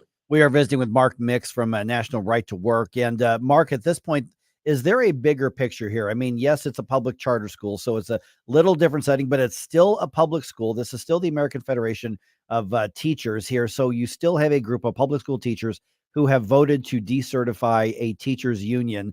Obviously, you mentioned, the Starbucks and some of the other places that unions have really tried to go in and extend their reach. So is there any indication that there's any momentum or a shift when it comes to the workplace and workplace culture? Because, labor unions in some industries, blue collar ones, manufacturing, that's just kind of a standard. It's been there for 100 years. It's probably going to be there for 100 years. But in these other types of settings, are we seeing any shifts in trends when it comes to wanting or not wanting unions? We absolutely are, Mike. And basically, we have seen about a 40% increase in the number of decertification elections from going back to 2019, before COVID. We have 130 actual decertification cases that we've helped employees work on over just the rolling last 12 months. And that's a pretty big number when it comes to the actual process of these elections and the number of petitions that are filed for decertification. Obviously, union officials would have you believe that that this is all about new workers unionizing. The fact is they only represent about 6% of the private sector workforce at this point, and the number of union elections is down over the last decade for sure. But the increase in the interest in decertifications is actually increasing. And one of the reasons for that, Mike and Gabe and Quentin, is because the unions have gotten overtly political in their stands. And, a lot of workers who may have different views about politics, they have very strong views about workplace conditions and conditions of employment. But when it comes to the unions out there playing politics, that's where the conflict exists. And the more political that union officials get and the more political they're getting is a reason why workers are coming to us, employees are coming to us saying, you know what, we don't want to be part of this political process. And that's why I think you've seen an increase in kind of the unrest of union members in the private sector. And these are private sector employees under the National Labor Relations Act. Most government school employees, as we would know it, are public sector employees. So they fall under state law when it comes to this process of decertification. Mark, I think we might be running a little long here, but just in the last minute or so, if there's a teacher out there or an office worker or a line worker, somebody who's out there who's currently in a union or being forced to be in a union, and they want to get out, they want to decertify their local union, how would they go about doing that? Yeah, they can find information about that at our website at nrtw.org. There's lots of frequently asked questions there. They can call and talk to an attorney. We provide free legal services to these workers that are trying to exercise their rights under the law. So nrtw.org. All right, Mark Mix, National Right to Work. Hey, thanks for giving us the update on this. And of course, we're going to find out the next probably 48 hours, what the direction of this is going to be with the National Labor Relations Board and certification on that. So we may be pestering you for another update sooner rather than later, Mark. All right. Thanks, Mike. Thanks, Gabe. Thanks, Quentin. All right. We'll talk to you again soon. All right. 314-912-1019. Quentin is indeed tall. Yes. Yeah. That's true. Yeah. He's following the Stell tradition. Just a little. How tall are you? 6'4". And that's actually not quite as tall as Stell. Yeah. Stell's taller. Yes. Stell's a little bit taller. Stell's a big dude. Yeah. He's so unassuming, and then you find out he played Division I sports. Yeah. Right. Yeah, exactly. Literally. Yeah. Do you play ball in college? I did football. Okay. Nice. For who? Missouri Baptist, right? No kidding. Nice. Mobap. All right. I'm going to guess either tight end, wide receiver. Oh, definitely not a tight end. No, wide receiver? Yes, sir. Okay, wide receiver. Because his arms extended another 10 yards in front. Yep. All right. But you got a vertical, too. 40. Deal. Goodness dang. All right. Oh, I meant a 40-yard dad. Lord. Oh, yeah. I have a 40-inch vertical. I'm not sitting here right now. No kidding. All right. Just ahead here, Anthony Fauci's lieutenants, one of them admits to trying to hide information from Freedom of Information Act requests.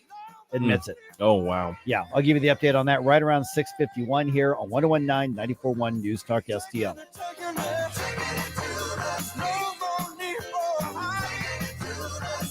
Mike Ferguson in the morning. You got the vaccination? Are you okay? I mean, you see, no, it works. Or you know. Oh my God, they're filibustering. We're not going to get anything done this year. Or the neighbor, or when you go to church, or when. No, I really mean it. There are definitely moments where you listen to Joe Biden and you just wonder. On News Talk STL.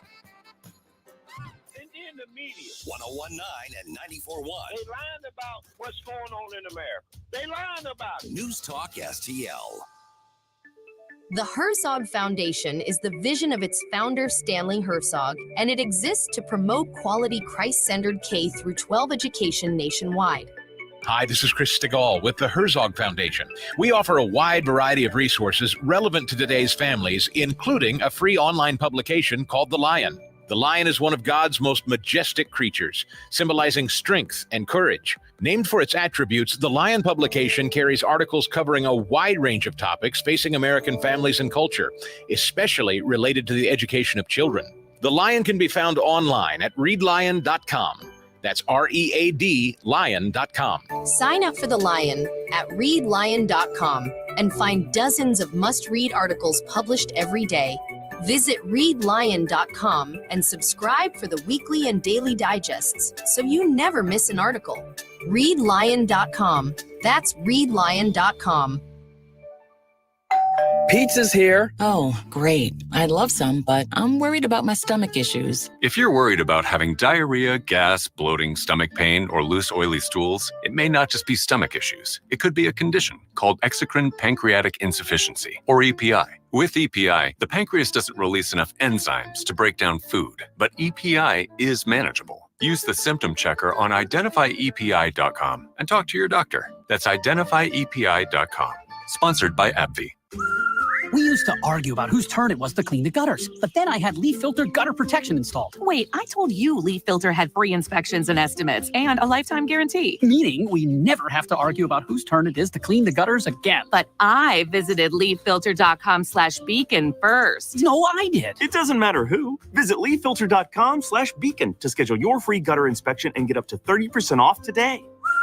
See representative for warranty details. Promotion is 20% off plus a 10% senior or military discount. One discount per household. This hour of Mike Ferguson in the Morning is brought to you by Stifel. Request a portfolio review from your Stifel financial advisor at stifel.com. That's STIFEL.com.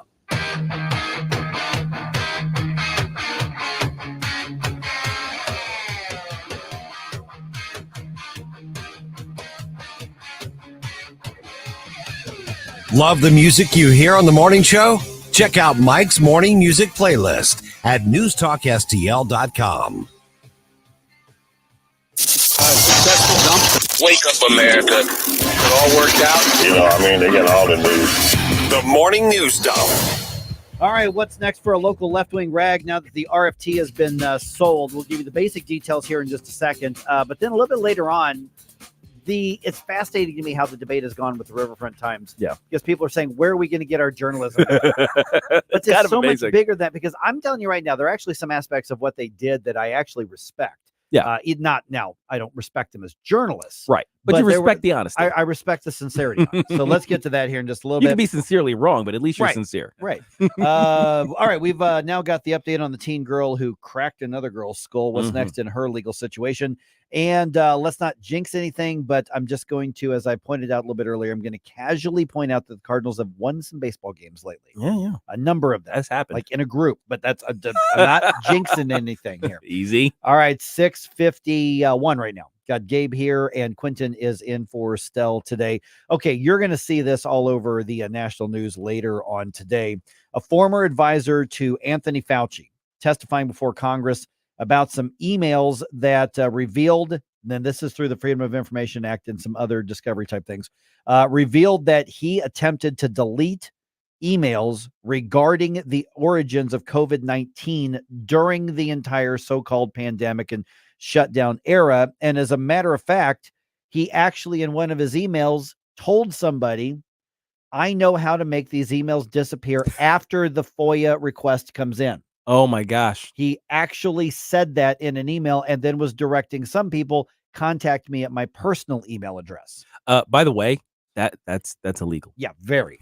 Very, very, very. Oh my gosh. I didn't know these were federal documents. Yes. So what Which is why we're going to hide them and don't put them here. And here's how I'm going to make them disappear. But I'm sure I have nothing. Federal. I mean, scrub it like with bleach. He's like, sorry, this reference. So Dr. David Morins apologized to lawmakers during that hearing, but said he just doesn't remember if he deleted any records regarding coronavirus. He just can't remember. I just can't remember the thing that I wrote and Yeah. said I was going to do and did. Congressman Brad Wenstrup is a Republican out of Ohio. He was on the Ingram Angle last night on Fox. He has thoughts. Let's just put it that way. One, he says we have to protect Tony. The other thing he says is Tony doesn't want his fingerprints over any of this stuff to do with origins of COVID. So it tells you right there what he was doing and working outside the box illegally. And we're pursuing this in every aspect. Okay, so another hearing that's being done. I want to see something actually happen. These people should be in jail. Yes. Literally goodness. in jail here. By the way, the FBI and other official U.S. departments have concluded as a matter of policy that COVID-19 most likely escaped the Wuhan lab through some kind of lab leak or lab accident. That's their take. You know, I'm kind of getting tired of having these, leftist or at least leftist tools go on record admitting to wrongdoing that should carry a jail time and nothing happening. Right. We've seen this multiple times now, just in like the last year. And at the same time, we've got some conservative Republicans, some good guys in Congress, and there are a few running these hearings. Okay, great. Let's have another hearing. What are you going to do with it? Right. What are the consequences when you get to the truth? Yeah. Don't give me another hearing. Give me results. The sound bites are not enough. These are kind of like, let's keep it in the news before the election is what I'm starting to think is happening here. I mean, this is what happens when you have control of the media, Yeah. government, Mm-hmm. prosecutors. Yep. There is no accountability. Yeah. Exactly. The two-tier justice system continues. Right. All right. In other news, President Biden continuing to cancel student debt for another group of Americans. White House Press Secretary Karine Jean-Pierre bragging about that in yesterday's press briefing. Today, we announced that the Biden-Harris administration canceled student debt for an additional 160,000 people, meaning 4.75 million Americans have now benefited from our debt relief actions. Okay, so in response to this, Congressman Byron Donalds was on Fox's Kudlow, and let's just say he doesn't have the same perspective on the cancellation, and he's not celebrating it. The Supreme Court has told Joe Biden no. The Congress has not voted on anything like this for student loans, but he does it anyway. That is a violation of separation of powers. It's an impeachable offense. Oh, dang. Oh, okay. Dang. He went there with it. Oh, yeah, he did. All right. The White House is saying that the average student loan debt that's been canceled is around $35,000 per borrower. And so we're into literally over $1 billion. Oh my gosh! Of student loan debt, and this has already happened. This is kind of we're in no backsies territory, right? You can't put that toothpaste back in the tube, and he's just going willy nilly on basically defying the court. Yeah, Byron Donalds is 100% correct. He said the Supreme Court has told you no. Yeah. And the Biden administration and Joe Biden in his speech is just saying the Supreme Court told me no, but I'm doing it anyway. Yeah, seriously. I mean, absolutely, this is a separation of powers. I don't want to use the word, constitutional crisis, but the thing is, when one branch of government just kind of overrides the authority of the another branch of government, that's kind of the definition of a constitutional crisis. Yeah. And so that's where there will be, I'm sure, other sets of lawsuits that are going to go well after the next election. That's going to happen. But like you said, if you've been given the notice that your student loan is canceled and you don't owe anything anymore, they don't get to come back and say, by the way, we're kidding. You owe us $50,000. Right. Yeah, that's done. It's a done deal. So here's a question. They may adjudicate this thing further to say, hey, by the way, we actually meant what we said, that this is the power of Congress. So then the executive doesn't have this. You can't do this anymore. But what's going to happen to people who what happens to a branch of government or the authority of the branch of government if they defy the other branches of government? We're in like different territory now as a republic. Yeah, we really are. Been defined their whole, the whole term. Yeah, seriously. Jay Monty on Rumble says if the Republicans were a football team, their offense would be all huddle, no offense, no scoring. Ooh, all huddle.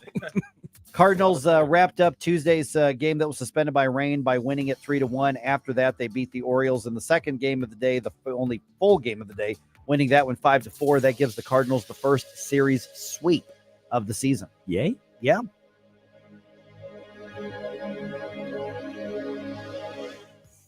Connor Roofing. You can count on Connor. Congratulations to the awesome team at Connor Roofing for earning the 2024 National Best of the Best Award for customer satisfaction. Connor Roofing has now won back-to-back honors because they do outstanding work in all types of roofing, storm damage restoration, siding, gutters, both residential and commercial. We chose Connor Roofing without telling the owners, Rob and Kathy Connor. Their customer reviews are some of the best in the country. Please read them. Visit ConnorRoofing.com and request an estimate. Connor Roofing, you can count on Connor. Does your life insurance plan include living benefits, hearing, diabetic supplies, teledoc service, discounts on urns, caskets, tombstones? Larry Connors here. I suggest you call Benjamin Schaefer at Senior Memorial. Call 314-866-8886 or visit memorialplans.com. Memorialplans.com. Senior Memorial Heritage Protection. To have a roof over your head, a nice roof over your head, is very important. That's Rick talking about his experience with Rhino Shield ceramic coating. We got Rhino Shield 18 years ago, and they were very cooperative on getting us the right paint. They were in and out and done in no time. Once it was finished, looked great. We were very happy with it. The main reason Rick called Rhino Shield is because it's backed by a 25-year transferable warranty. We've watched a lot of people get their house painted 3 or 4 times, and we haven't had to do any of it. I don't know about you guys, but I don't want to have to paint it every 5-7 years. Take a tip from Rick and put down the paintbrush and call Rhino Shield for your free evaluation. 877-25-RHINO. 877-25-RHINO. Or visit 877-25rhino.com. We got Rhino Shield 18 years ago. Financially makes sense, especially if it's going to last like this did. Still looks great. Call now. 877-25-RHINO or 877-25rhino.com. Don't paint, don't Rhino, go Rhino Shield. Never paint your house again. Rhino Shield. KLGY HD3 Clayton, K270BW Belfast, KNVS Bowling Green. This is News Talk STL at 1019, 94.1, and always streaming at newstalkstl.com. News this hour from townhall.com. I'm Rich Thomason. Heading out today, if you are, expect lots of company. Today is a huge getaway day ahead of the long holiday weekend.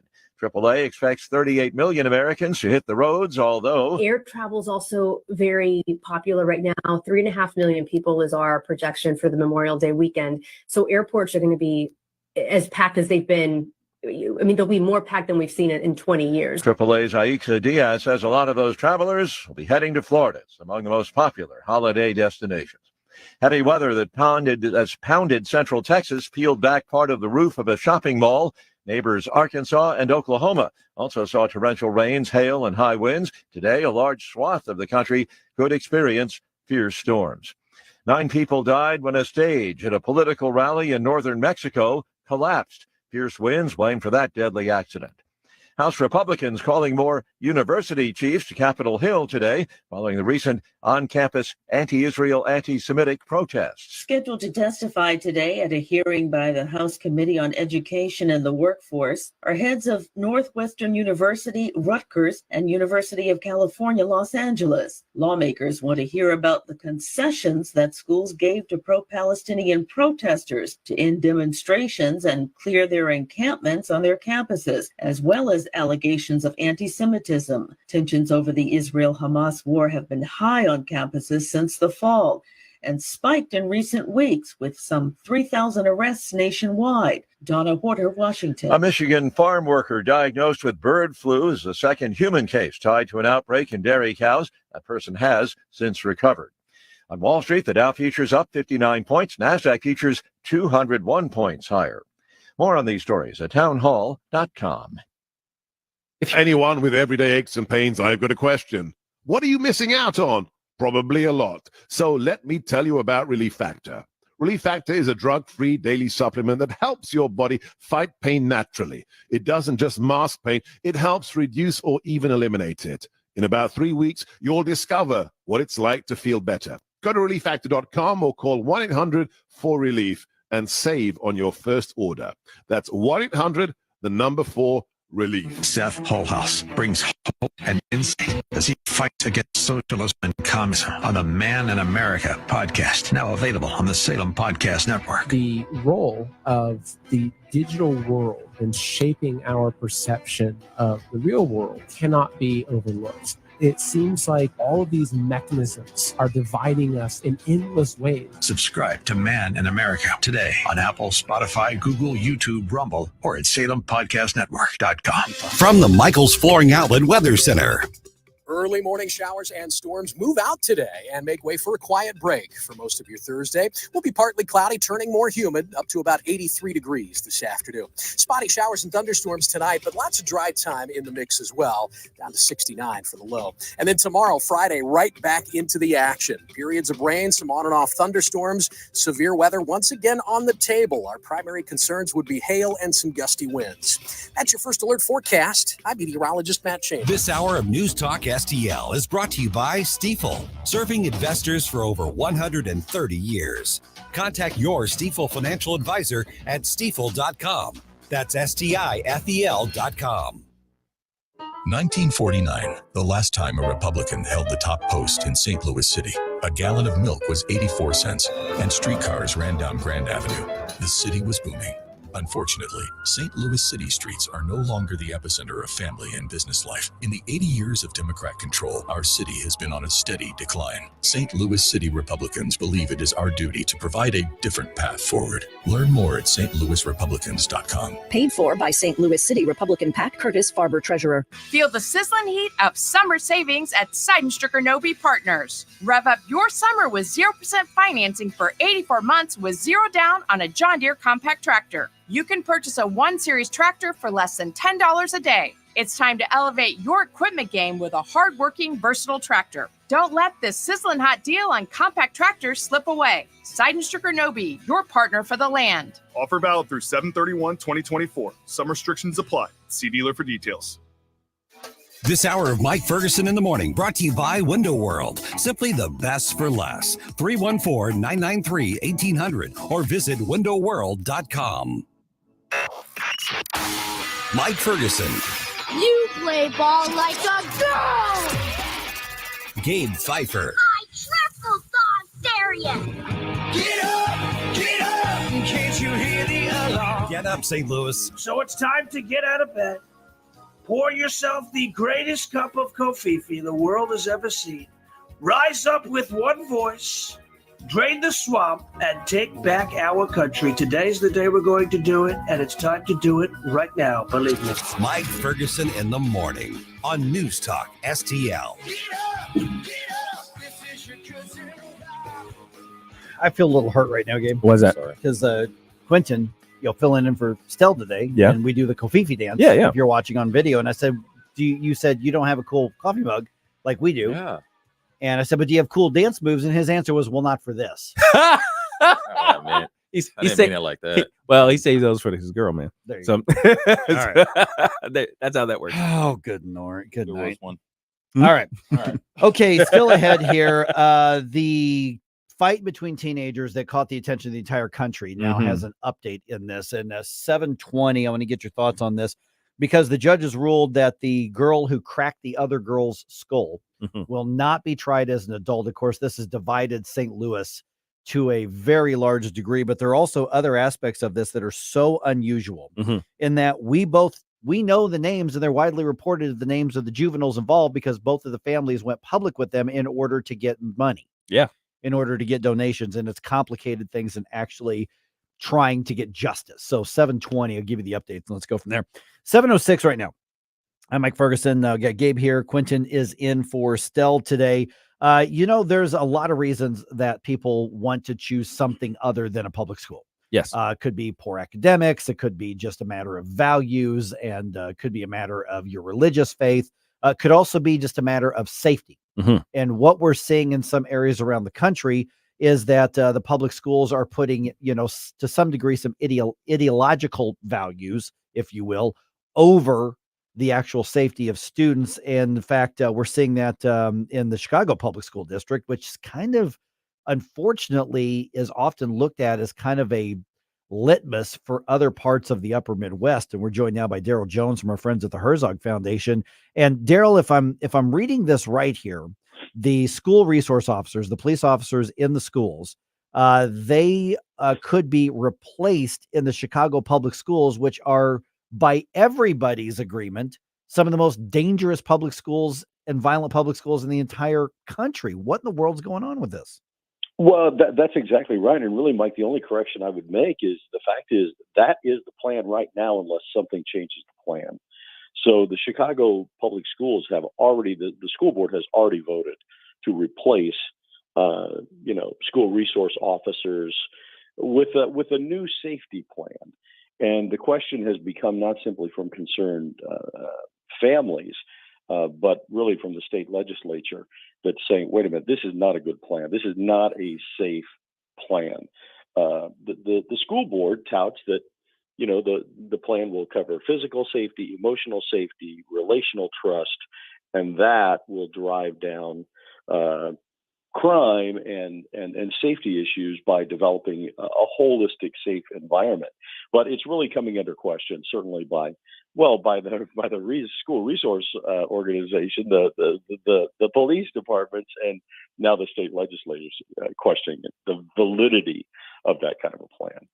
Good morning, Daryl. Gabe Pfeiffer here. So we've seen a number of these issues where the ideological, as Mike mentioned, is kind of overrules the practical. Like just in 2022 with the shooting at Central Visual and Performing Arts High School here in the St. Louis area. There was discussions about having armed officers available, but they denied those armed officers in the school because they say, well, the presence of the guns would scare the students. but that didn't prevent the shooting that eventually took place. So how are you seeing these various schools kind of react to the new I guess significantly more violent environment of schools these days? Well, I think you see a couple of things. I mean, even the lead into to the discussion today, where you're seeing parents that are looking for alternative forms of education for their kids.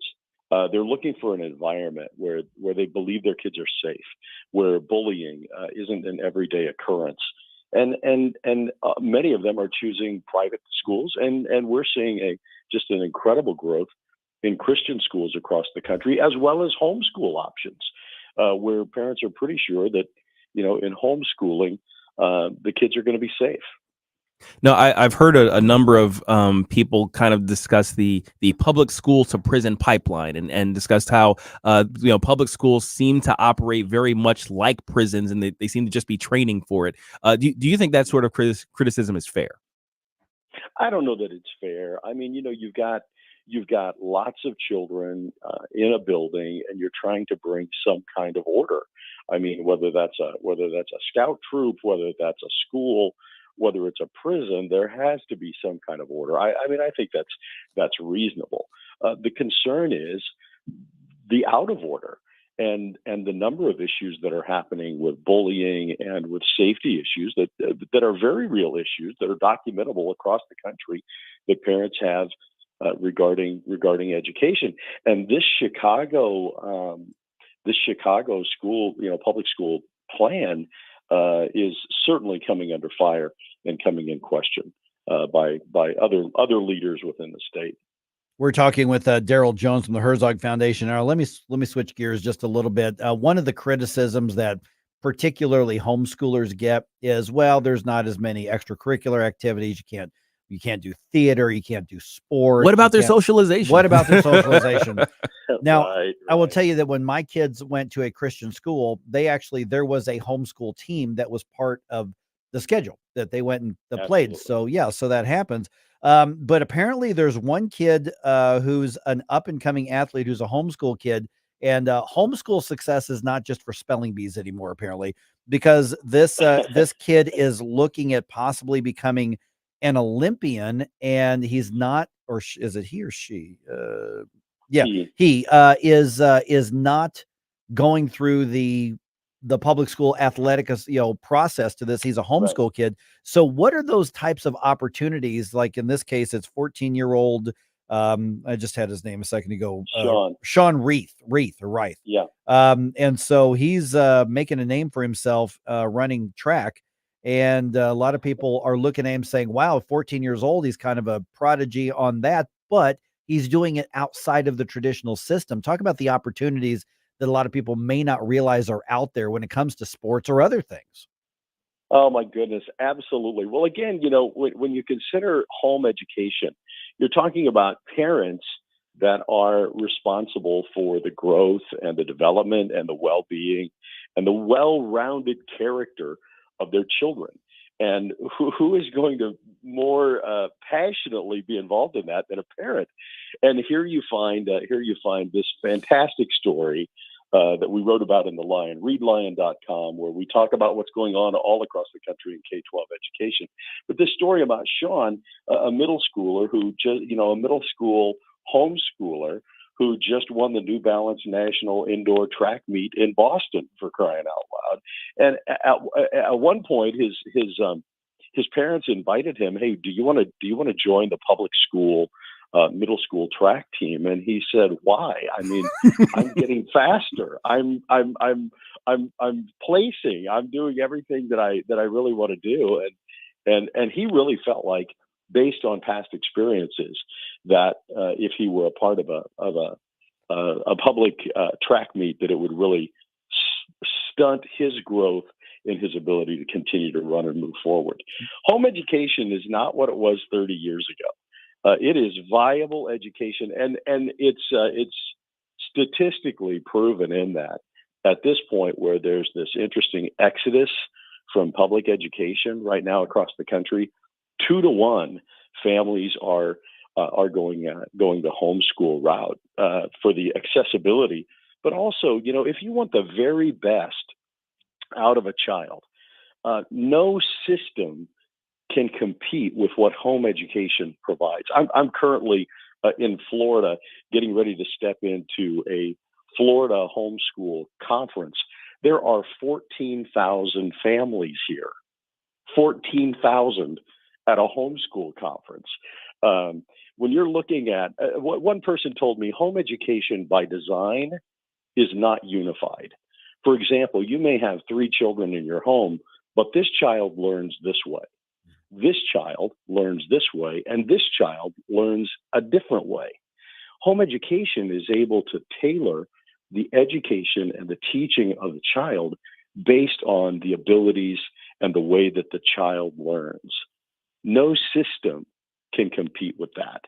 So whether you're talking about academics or you're talking about extracurriculars, there are absolutely extracurricular opportunities available across the country for homeschool families. But the stereotype of home education is really a lie from people who don't like home education and have a vested interest in other educational monopolies. How's that? How's that for a way to Yeah, see, that's what I was thinking when you're saying as well. Is it that they care that much about homeschooling, or are they simply looking to protect the establishment by forcing so-called customers into it and not giving them another choice? And that's really, I think, where a lot of this comes in. I mean, the kid who won the track meet in Boston, I mean, he's saying, why should I, bother with this other system? I've already won the national one. I'm getting faster. I'm getting better at this. But has anybody validated his pronouns or told him that he needs to have the pronouns? Yeah, that's exactly right. Good point. That's exactly right. Yeah. And the thing is, this kid is eyeing the Olympics. I mean, it's a great story, and these kinds of stories are going on in the lives of families. Maybe not eyeing the Olympics, but where parents are seeing real growth in the development, not simply academically or even extracurricular, but character development within their children. It's an exciting day, and I think sometimes we're prone to look at how bad things are, and we're losing a number of real stories of real lives that are thriving today. All right. I also want to point out that for those who are saying, yeah, that sounds great, but I have no idea where to get started. I am scared of going through the process. You actually provide those as well. So let's put people in contact with that, because there may be somebody who's looking for a private faith-based school. They may be thinking about a micro school. They may be thinking about homeschooling, but they don't know how to get started on this. Absolutely. Please get in contact with us. We are the Herzog Foundation. You can find us at herzogfoundation.com. And we have a number of resources to help families looking for options for their children educationally, academically, that embraces their faith. So whether it's to be involved in a Christian school, whether it's to start a Christian school, whether it's to be involved in a homeschool co-op and to have some support from other homeschool families, we are here to help make those connections and give you free resources to get started. herzogfoundation.com. All right. Best of luck at the conference in Florida. Daryl, good to talk to you again. Thanks, Daryl. Thanks. You guys too. Have a great weekend. You too. All right. Just ahead here. Let's talk about this case of Marnise DeClure and the fight with Kaylee Gain. Mm-hmm. It's supposed to be behind closed doors in a juvenile courtroom. It's not. And I know there are some people who are saying media needs to stop saying their names. The families put the names out there because the families wanted money, and they got money. Mm-hmm. So the judges made a ruling. Where do we go from here? Because it's become something bigger than just the two girls, and that's not fair, but that's the way it is. Let's talk about it around 7:21.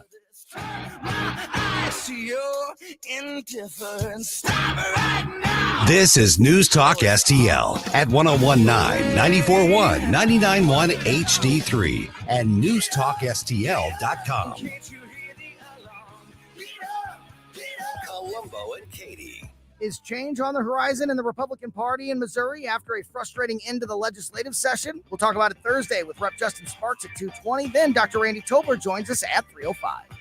Weekdays at 2 on News Talk STL. Man, what a great party you're throwing here. This wasp nest is great. Yeah, man, we got about 70 wasps in here. Too bad we can't fit any more wasps in here. It looks like they're having fun outside, stinging all the kids. Oh, man, who just pulled up? Oh, no, it's the pest control company again with those green wheels. They seem to kill every one of my parties. This is Derek, the owner of All Solutions Pest Control. Give us a call today at 636-486-7888. Learn more about our special $67 offer. You can visit us online at allsolutionspestcontrol.com. If a pest-free home is your goal, call All Solutions Pest Control. Old man winter in the rearview mirror. Warmer weather here. Time to call Hanson's Tree Service. 636-379-1830. 24/7 at hansonstree.com. This is the perfect time to spruce up and beautify your landscape beds. When you purchase organic mulch in bulk from Hanson's, you save on price, time, and incredibly convenient. Tons of commercial and residential tree care services as well. Grinding and land clearing, plant health care, and more. 636-379-1830. hansonstree.com.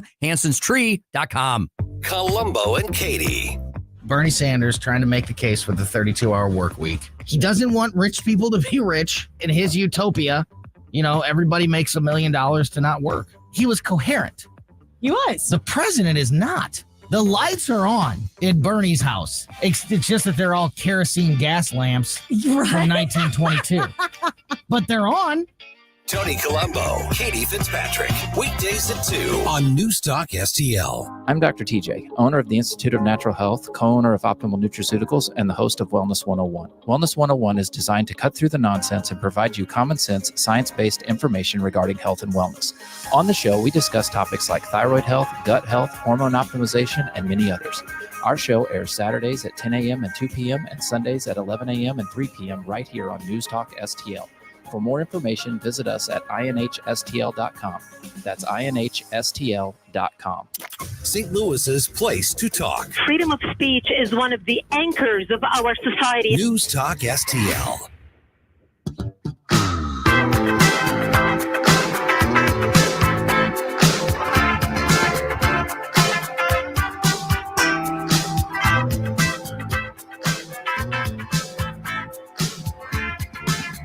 Love the music you hear on the morning show?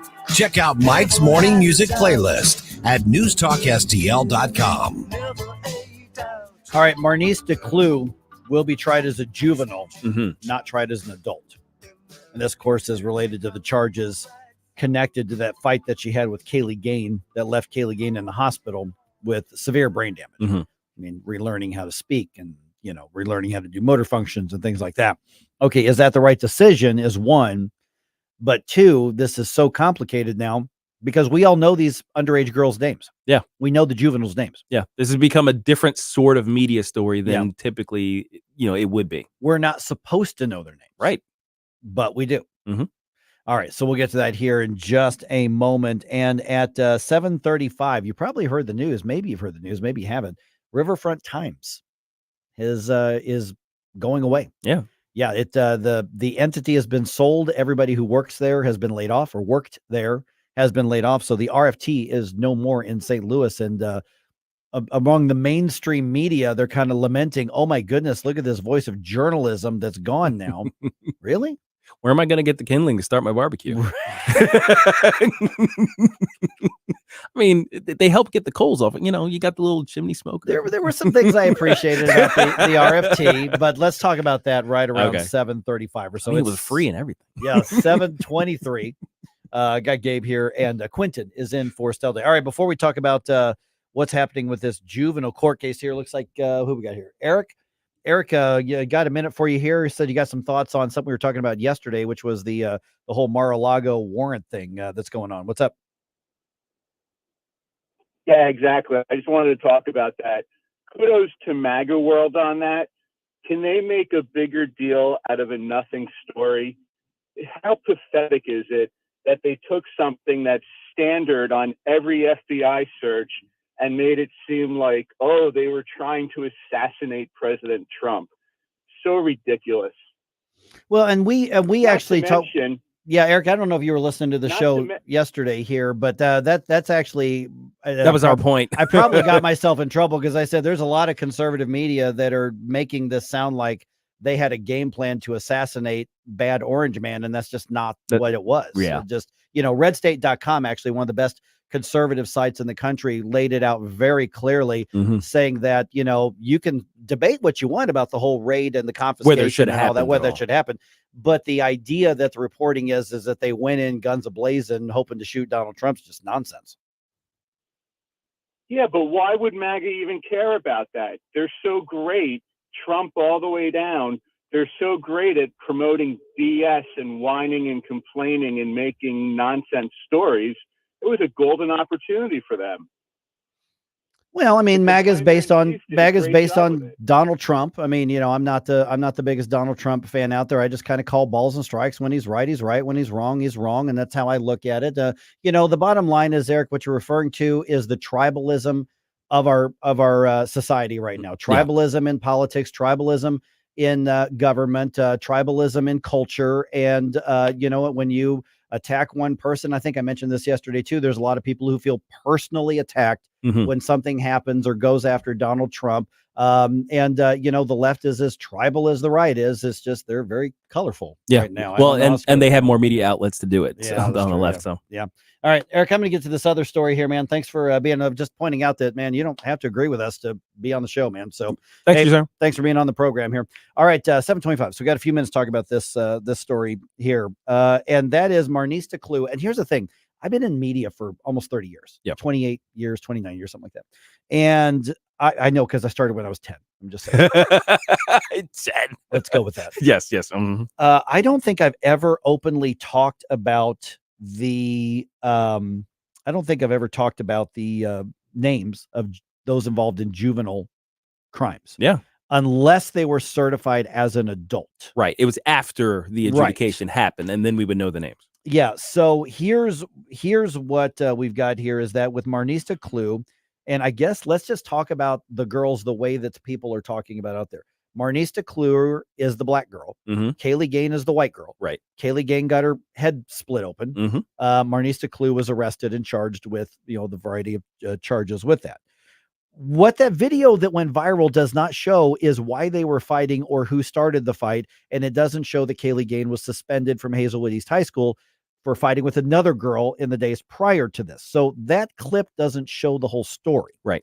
But still, that was a brutal fight that left one girl literally with them having to take part of her skull off because of it being slammed repeatedly into the sidewalk. Okay, so both families went to social media with their pictures, with their names, raising money for legal defenses and medical expenses. So both of the families decided to make a trade. Right. We're going to put our daughters' names out there because we need or we want the money. Right. They're trading the anonymity for the cash. And so the courts have never released these girls' names.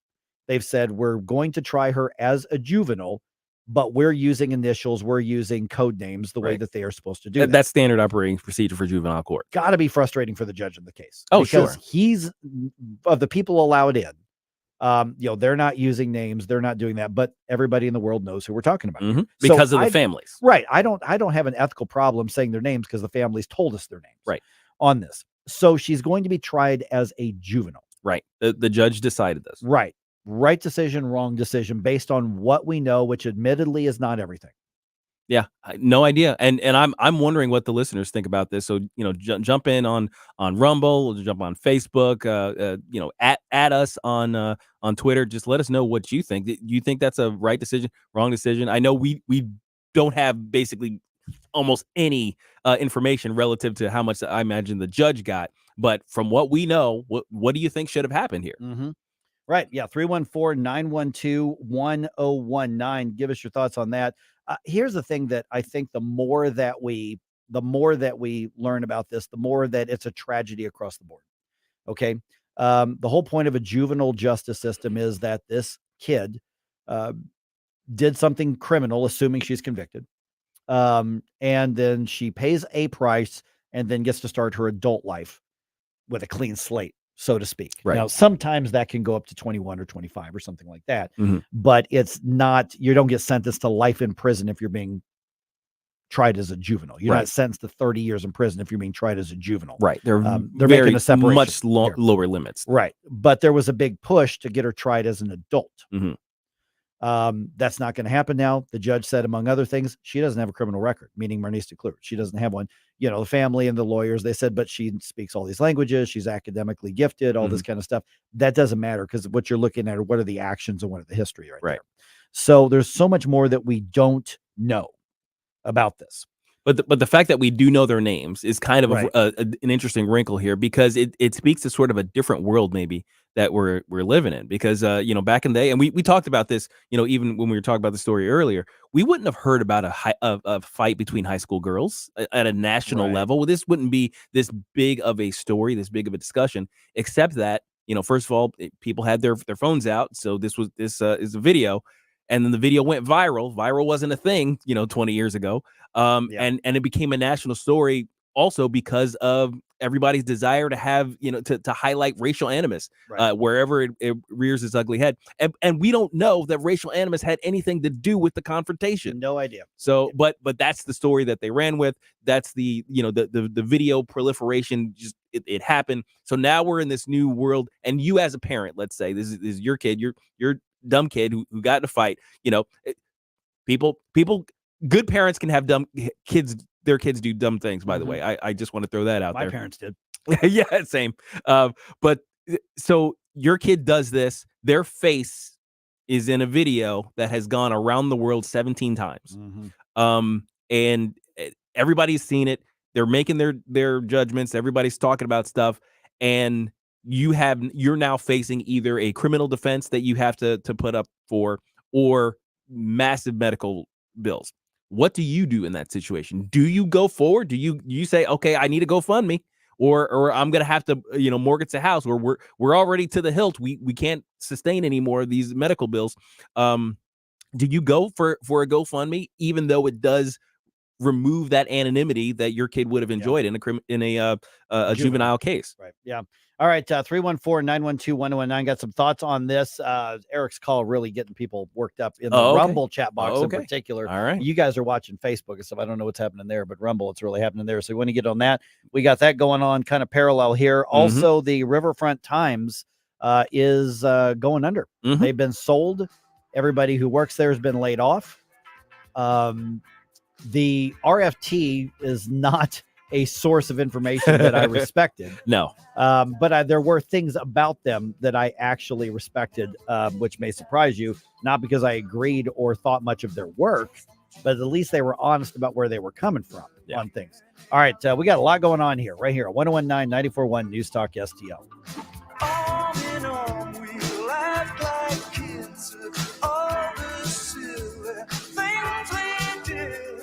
Watch us on our live stream using Rumble, Facebook, and Twitter. You're listening to News Talk STL from the Michaels Flooring Outlet Weather Center. Early morning showers and storms move out today and make way for a quiet break for most of your Thursday. Will be partly cloudy, turning more humid, up to about 83 degrees this afternoon. Spotty showers and thunderstorms tonight, but lots of dry time in the mix as well, down to 69 for the low. And then tomorrow, Friday, right back into the action. Periods of rain, some on and off thunderstorms, severe weather once again on the table. Our primary concerns would be hail and some gusty winds. That's your first alert forecast. I'm meteorologist Matt Chambers. John Beal knows that new roofing companies can look big and trustworthy on the internet, but the fact is 96% of new roofing companies go out of business within the first 5 years. John Beal has a reputation for excellence, reliability, plus lowest cost, best roof, best guarantee. Those here today, gone tomorrow roofers, they can't match John Beal. For home or business, trust my friend John. 1-800-NEW-ROOF. 1-800-NEW-ROOF. This is Larry Connor's commentary on News Talk STL. Look up at the sky. It's a bird. It's a plane. It's a Russian space weapon. The Pentagon acknowledges Russia did launch a satellite into low orbit, and they believe it's going to use lasers to blind our satellites of what we see and what we transmit. We already have Italy and France complaining. They share a satellite, and they say Russia is trying to listen in on our conversations and get our intel. Well, we certainly don't want that to happen to us either, do we? In the UN, they've been debating about the issue of what we can do to ban any weapons in space. Well, the debate continues, but we know where two countries stand. They have blocked previous attempts to ban any development of weapons of mass destruction in orbit. Larry, what are those two countries? You could guess Russia and China. So I thought climate change was going to end the world for us. You know, now that you know all of this, those space weapons might be accelerating. I do wish you sweet dreams. Get more Larry Connors on Larry Connors USA. Tonight at 6 on News Talk STL.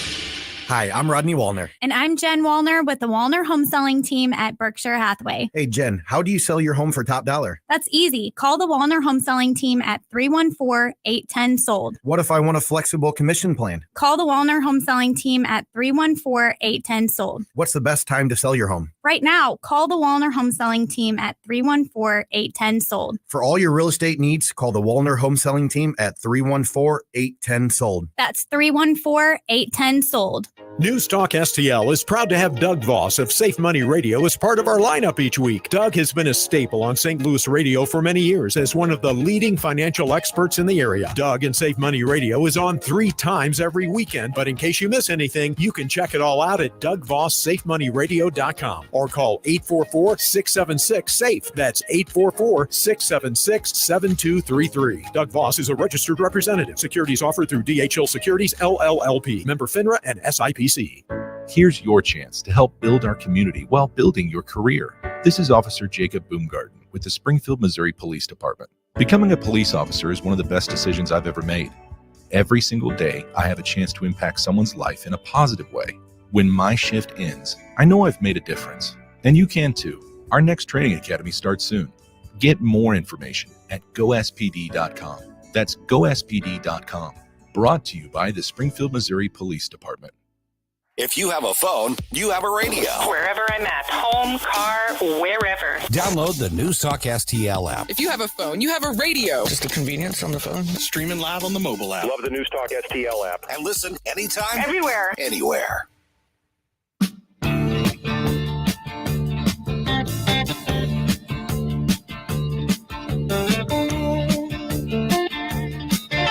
Hi, it's Vic Porcelli. And Ken. Hi, Ken. Hey, Vic. Ken and I are on every Monday through Friday, 9 to 11, right here on News Talk STL. Right now, you're listening to Mike Ferguson in the morning on 1019 and 94.1 News Talk STL. Whoosh, my morning, people. You know, it's kind of fun watching all the social media posts lamenting the apparent demise of the Riverfront Times. Yeah. You know, listen, I've mentioned a number of times that close to half my career at this point, you know, probably 12, 15, not quite 15, probably 12, 13 years, something like that. It was as an actual reporter and journalist. Like for real journalists. Yeah. Not opinion stuff. I did, some television work. I did, basically I was behind the scenes as an assignment editor and I wrote a lot of the copy that you heard on the air. I was a newspaper reporter covering local stuff and some national stuff and things like that. And obviously a lot of radio work as a journalist as well. Now I'm not a journalist anymore.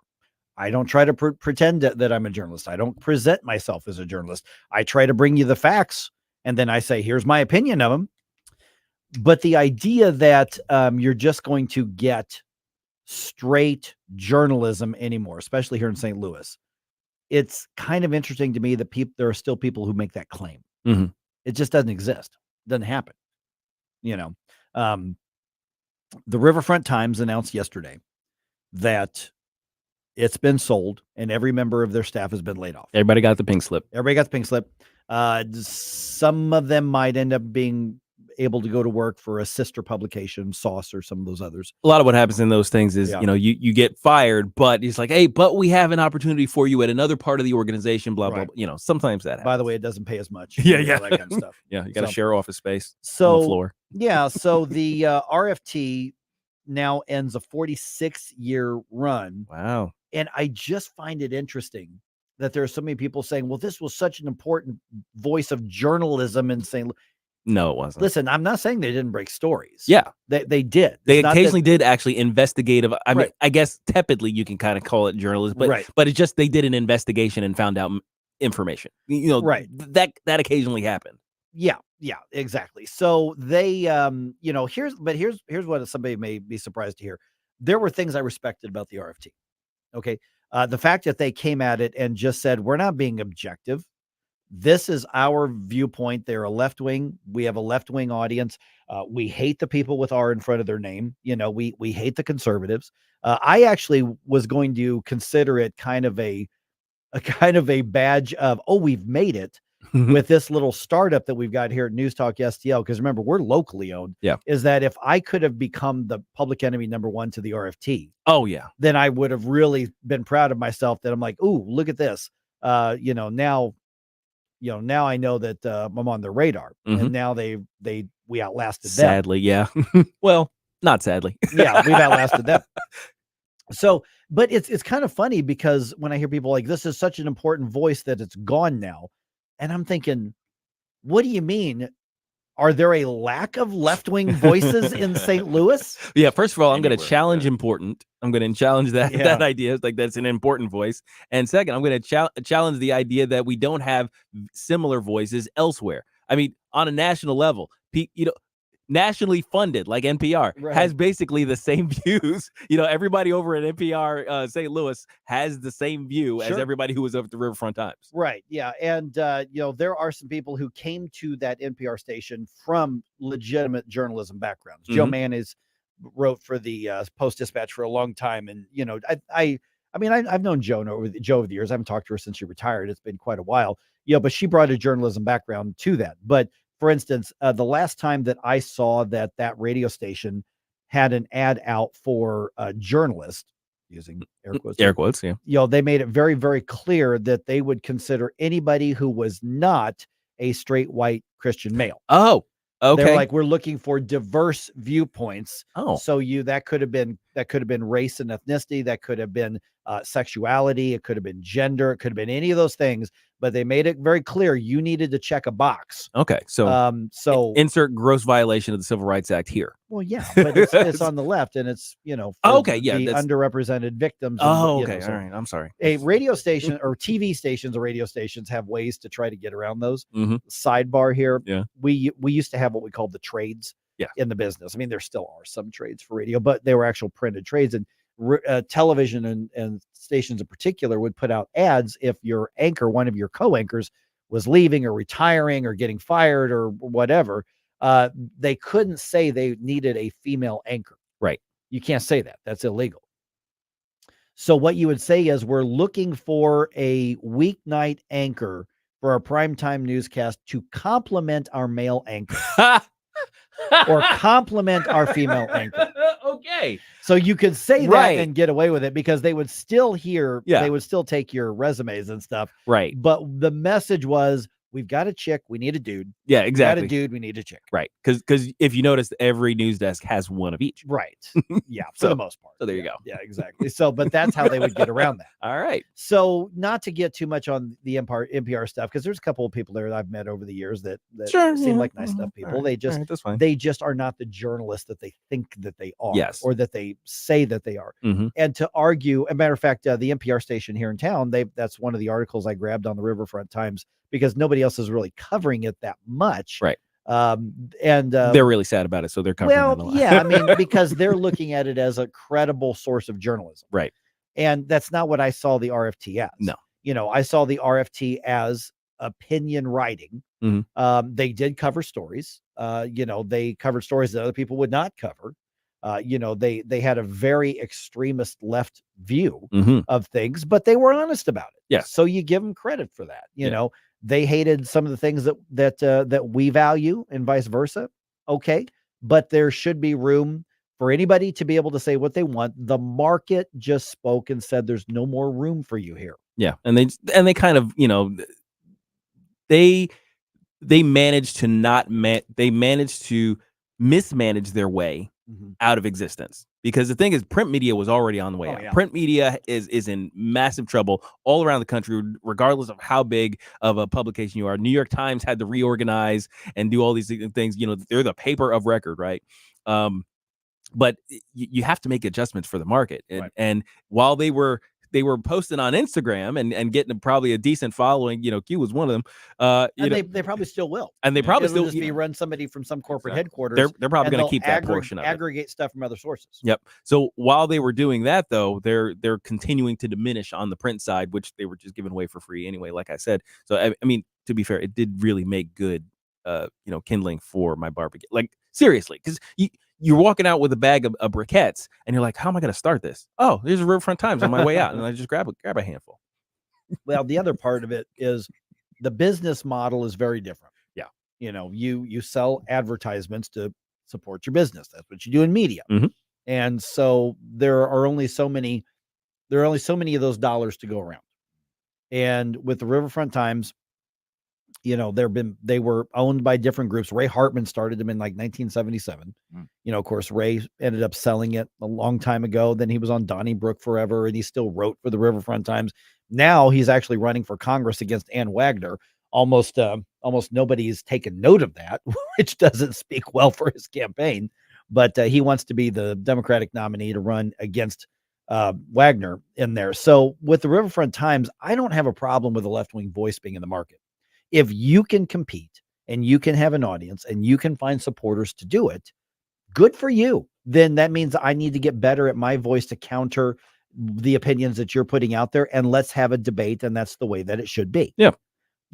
But the fact of the matter is that there are so many leftist and left-wing voices in the marketplace. Yeah. There's kind of a glut in the market. Yeah. It really is. They're overrepresented, as they say. And the market corrected. Yeah. I mean, that's right. Institutions come and institutions go, and almost 50 years, 46, 47 years is a long time. It's long enough to have traditions on it, and we make all the jokes about it, with the sketchy ads in the back, and well, where am I going to find my overnight Asian masseuse with code words in it? I mean, well, there's probably an app or there's probably another website if you want to go look for stuff like that. I mean, that's how I found my lesbian interpretive dance classes. There you go. See, I mean, there's something for it's all about inclusion. Yeah, exactly. Is where this is. All right, what do we got here? We've got call coming in here. All right, is this Rob? Is it? I believe so. Rob, hey Rob, you're on News Talk STL. What do you think? Could be wrong. I'm not Rob. Yep, there it is. It says Rob. Oh, sorry. On the caller ID, it came through. Sorry. What's your name? I'm the same name as your name. Oh, Mike. Oh. Hey, Mike. How you doing? Hey, Mike. That's okay. Look, I'm going to date myself, and maybe some of your older listeners will remember what the Post-Dispatch did to the journals. They bought them up because they were competition. Yep. And if you don't think that they got their sticky fingers in this, I would not be surprised that they were not part of this Riverfront Times removal. Yeah, there's a corporate entity. I think we're going to find out who bought it. It very well could be because that wasn't just St. Louis, by the way, Mike. That happened in cities all over the country. The dominant newspaper or newspapers, if they had more than one, they would go to these neighborhood papers and just start buying them up and say, well, we're supporting local journalism we're going to buy it and then run it locally there. And then what happens, it all just ends up getting eaten up with the end of the corporate entity. Oh, lose Mike? No. Oh, okay. Yeah, shouldn't have, but I don't know. Thanks, right. Mike. Hey, Mike, appreciate you being part of the show here. All right, 314-912-1019, because, I mean, hey, the Post-Dispatch isn't exactly swimming in money right now either. People are rejecting the Post-Dispatch as well. But the Riverfront Times, there are some things that did really well. It did really well as far as like the concerts, the nightlife, the restaurant reviews. And, there were some, you wanted to know what quirky festival was out there. Oh, yeah. Sure. Entertainment purposes. Yeah. That sounds cool. Yeah. I mean, but then at one point all of a sudden they're competing with Facebook events. Yeah. Meetup, Eventbrite. I mean, they're competing with a lot of different things in the marketplace. Their Instagram's going to survive, though. Yeah. They're going to keep doing that stuff. There will be something with the Riverfront Times name, but the reality is that the Riverfront Times, as St. Louis knows it, is gone, and that is a market reaction from what we can tell. But yeah, the corporate thing about buying up and stuff, that's part of the market too. Yeah. It's the ugly part. Yeah. But that's the way that it goes. All right, 314-912-1019. This is 1019-94.1 News Talk STL. But it's strictly rhythm, he doesn't want to make it cry or sing. Follow us on Rumble at News Talk STL. Here's a home run, and the Cardinals Cardinals lead it 1-0. Walker bombs one over the right field wall. Kick off your summer at Busch Stadium on Saturday, June 8th with the Cardinals and the Rockies. That day, 25,000 fans ages 16 and older will leave with their very own bobblehead of a St. Louis favorite. He was acquired from the Rockies back in 2004, Larry Walker. This unique bobblehead is sponsored by the Shane Company and will be a great addition to your bobblehead collection. That's Saturday, June 8th. Get your tickets at cardinals.com/promotions. Swing and a miss. He struck him out. Hey kids, you will not want to miss the Cardinals one-of-a-kind jersey giveaway coming up on Sunday, June 9th. That day, the Cardinals host the Rockies, and 10,000 kids ages 15 and younger entering with a ticket will take home their very own Neon Cardinals jersey, thanks to High Chew. That's not all. Following the game, kids 15 and younger can participate in the High Chew Kids Run the Bases. For tickets or more details, visit cardinals.com/promotions. This is Sonny Gray, St. Louis Cardinals for the Lou. Mike Ferguson here. Retirement should be a time you can relax. No more stress from work. But there's one thing you can't forget about when retiring. That's your money. Do you have enough saved to fund your income for life and keep up with inflation? How will you claim your Social Security benefits? And what about long-term care? The ClearPath Wealth Management Group at Stifel is here to help answer all of these questions. You can hear their latest views on the markets and investing during On the Money, hosted by Stifel financial advisors Bob Stockdale and Eric Robert, every Saturday morning at 9, right here on News Talk STL. They can help you get organized, guide you through critical retirement decisions, and create an investment portfolio designed around your needs. To schedule your free retirement plan consultation, go to clearpathinvesting.com. That's clearpathinvesting.com. Or call 636-695-2650, 636-695-2650. Stifel Nicholas and Company Incorporated, member SIPC and NYSE. This hour of Mike Ferguson in the Morning brought to you by Window World. Simply the best for less. 314-993-1800 or visit windowworld.com.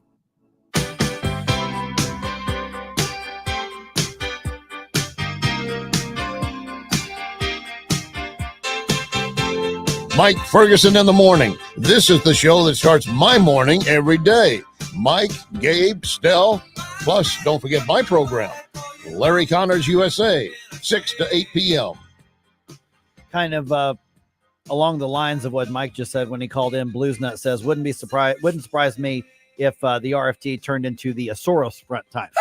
I'm telling you, he's everywhere in media. You know, you're not wrong. I'll just leave it at that. He's Yeah, everywhere. yeah. I'm just saying. Mhm. And Barely Biggs, to the market aspect of it on Rumble, Barely Biggs says, would they read RFT if it weren't free? See, that's a big test. Yeah. Would they read it if it were not free? Probably not. No. I mean, for instance, how many people do you know that see a story from the St. Louis Post-Dispatch and they click and they're like, it's behind a paywall. I'm not paying. I'm not Oh giving well, them yeah, money. yeah. I'm like, I'm not paying them. Hit so fast. I know.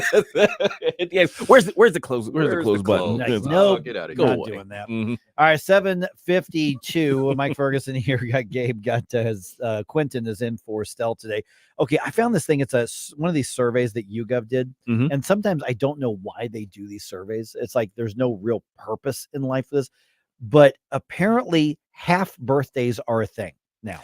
I've Have heard. you heard? Of the I've never I've heard of the about half this. birthday thing. Have you heard about this? I've heard of it. You've heard of it. Okay. It's usually ladies talking about their half Is it? birthday. Okay. Because Or the the thing babies. is, ladies have a birthday month, like the month that they were born, they take it. That's my It's like, wife. this is my birthday month. Hey, Yep. everybody. And that now half birthdays. So Okay. I imagine the next step is half birthday month.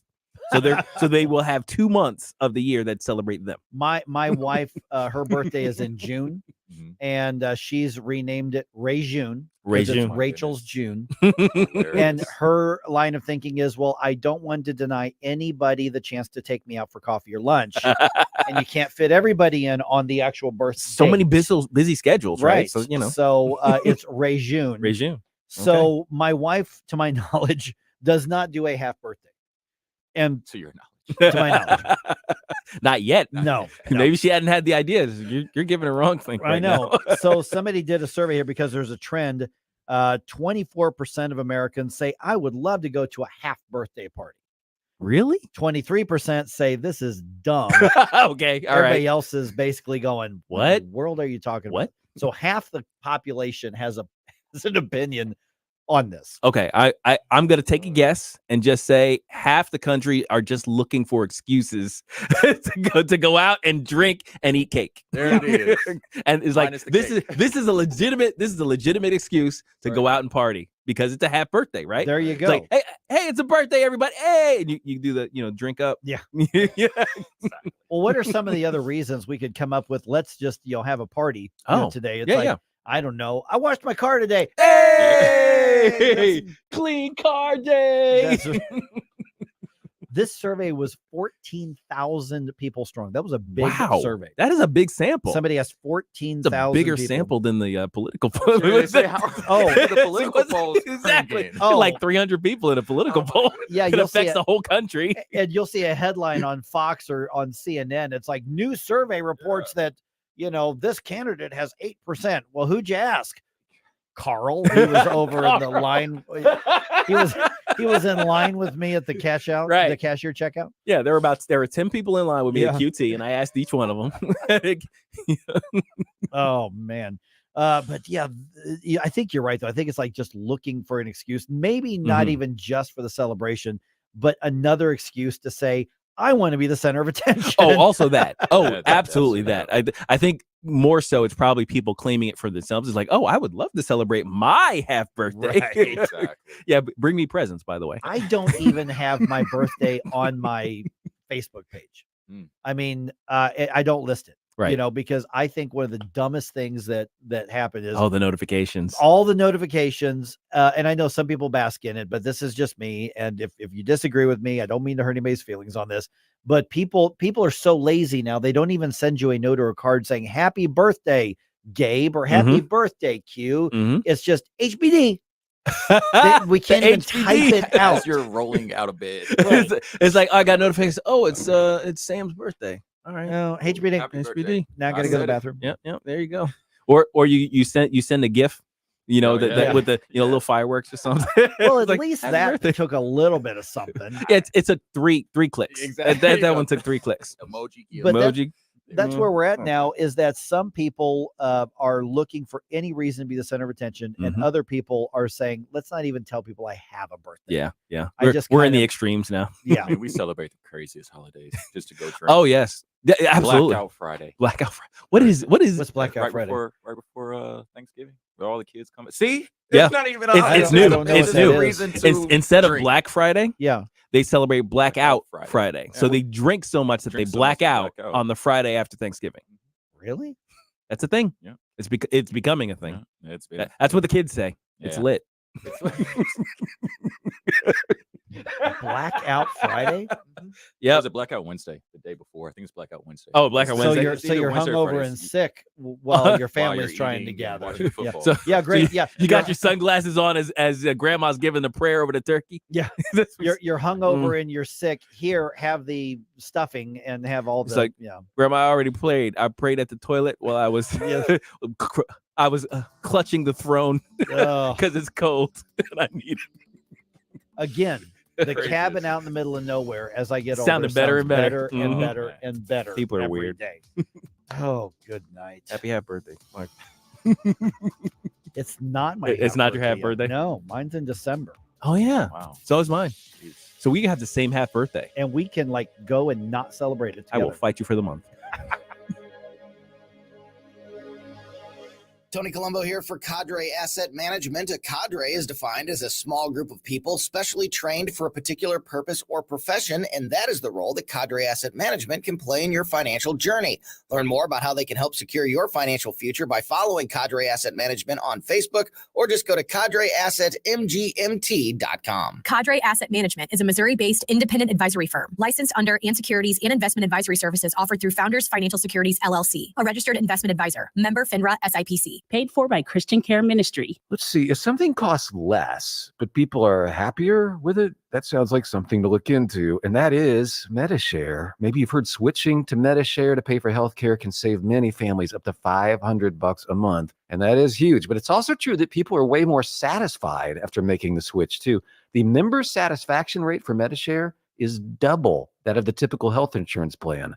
Double. MediShare works too. It's been around for 30 years. Members have shared more than $5 billion of each other's bills. People love having telehealth and a huge nationwide PPO network. So yeah, really, you can save a ton and like it better. Imagine being happy with how you're taking care of your health care. So if you're self-employed or part of the gig economy, or you just want a plan you're happy with, you can call right now. You'll get a price within 2 minutes. So see what you can save. This is a very, very smart use of 2 minutes. Here's the number you need. Call 855-51-BIBLE. That's 855-51-BIBLE, 855-51-BIBLE. Sundays at 5 on News Talk STL. All your hard-earned tax dollars and mine are going to fund illegal aliens who come across the border penniless, jobless, skillless, and they're given a cell phone, an identity, and a cash stipend every month. Mark McCloskey on fire. That beats your Social Security income if you should have the good nature to work your ass off your whole life and retire. Mark McCloskey on fire. Sundays at 5 on News Talk STL. Brought to you in part by Modern Weapons Systems in Fenton. KLGY HD3 Clayton, K270BW Bellefonte, KNVS Bowling Green. This is News Talk STL at 1019, 94.1, and always streaming at newstalkstl.com. News this hour from townhall.com. I'm Rich Thomason. One state's public university establishment may have had enough of so-called diversity or DEI programs. Those initiatives, along with some jobs, are on the chopping block. The governing board of North Carolina's public university system is expected to consider a proposal that suggests that various positions, such as diversity officers and liaisons, would be eliminated. The proposal passed through the board's University Governance Committee last month. Diversity, equity, and inclusion, or DEI, has become one of the most contentious issues on college campuses in recent years. I'm Donna Warder. House Republicans have summoned the leaders of Northwestern and Rutgers universities to Capitol Hill today. The chancellor of UC Los Angeles also expected to appear. A hearing to focus on concessions they gave anti-Israel protesters to convince them to end their demonstrations. A high-profile former prosecutor in Baltimore facing her own sentencing today. Marilyn Mosby, the former state's attorney for Baltimore, is to be sentenced in Greenbelt, Maryland on perjury and mortgage fraud charges. Mosby was convicted by two separate juries of lying about her finances to improperly withdraw deferred retirement funds under provisions of the COVID Relief Act. She used the $90,000 for down payments on 2 vacation homes in Florida. The government argued that was improper because she falsely claimed the pandemic had harmed her travel-oriented side business. Mosby gained a national profile during the failed prosecution of 6 police officers in the 2015 death of Freddie Gray. I'm Jennifer King. Former President Trump, his New York trial in recess until next week, holds a rally today in New York City. Take place in a park in the Bronx. Former Trump challenger Nikki Haley says she will be voting for Mr. Trump. She calls Joe Biden a catastrophe. On Wall Street, Dow futures up 84 points. NASDAQ futures 230 points higher. More on these stories at townhall.com. Anyone with everyday aches and pains, I've got a question. What are you missing out on? Probably a lot. So let me tell you about Relief Factor. Relief Factor is a drug-free daily supplement that helps your body fight pain naturally. It doesn't just mask pain, it helps reduce or even eliminate it. In about 3 weeks, you'll discover what it's like to feel better. Go to relieffactor.com or call 1-800-4RELIEF and save on your first order. That's 1-800-4RELIEF. Madame Giselle senses something big coming. Is it a career change? Everything looks wet. I'm going to be a swim teacher. There's a roof. A swim teacher who also does roofing. No, the roof of your RV has a leak and it's ruining the furniture. Oh, that's okay. I'm covered by Progressive. But maybe I'm a swim teaching roofer who makes furniture. Customize your coverage with Progressive's Roof Protection Plus and be prepared for the unexpected. Progressive Casualty Insurance Company and Affiliates. Roof Protection Plus. From the Michaels Flooring Outlet Weather Center. Early morning showers and storms move out today and make way for a quiet break. For most of your Thursday, will be partly cloudy, turning more humid, up to about 83 degrees this afternoon. Spotty showers and thunderstorms tonight, but lots of dry time in the mix as well, down to 69 for the low. And then tomorrow, Friday, right back into the action. Periods of rain, some on and off thunderstorms, severe weather once again on the table. Our primary concerns would be hail and some gusty winds. That's your first alert forecast. I'm meteorologist Matt Chambers. This hour of News Talk STL brought to you by Senior Memorial. Give Benjamin Schaefer a call at 314-866-8886 or visit memorialplans.com. Senior Memorial Heritage Protection. Hey, it's Columbo for Capriotti's Sandwich Shop. Capriotti's is famous for setting themselves apart due to their dedication to superior quality and ingredients like slow-roasted, hand-pulled whole turkey and American Wagyu straight from Snake River Farms. That dedication to superior quality is evident from the very first bite into a Capriotti sandwich. Visit Capriotti's Sandwich Shop 7 days a week at the corner of Manchester and McKnight in Rock Hill and get more info, including how to impress at your next event with their great catering at capriottis.com. Hello, fans of the paranormal. I'm Frankie, host of the newest show on News Talk STL, On a Garage. And we'll be discussing everything paranormal, from ghosts, demons, hauntings, and aliens to Skinwalker, Bigfoot, fairies, and the Chupacabra. Every Saturday night between 9 p.m. and 10 p.m., me and Jeremy will discuss mysterious events in St. Louis and surrounding areas, including gateway families and unsolved true crimes. That's right. It's all right here exclusively on News Talk STL from 9 p.m. to 10 p.m. every Saturday night. Mike Ferguson. We the people. Gabe Pfeiffer. It's not rocket science. Rocket science. Get up, can't you hear the alarm? Get up. Mike Ferguson in the morning on News Talk STL. Seems like the more we dig into everything, Rand Paul has been running herd on this. Mm-hmm. We dig into what they knew and when they knew it regarding anything related to COVID, the worse it gets for them. Yes.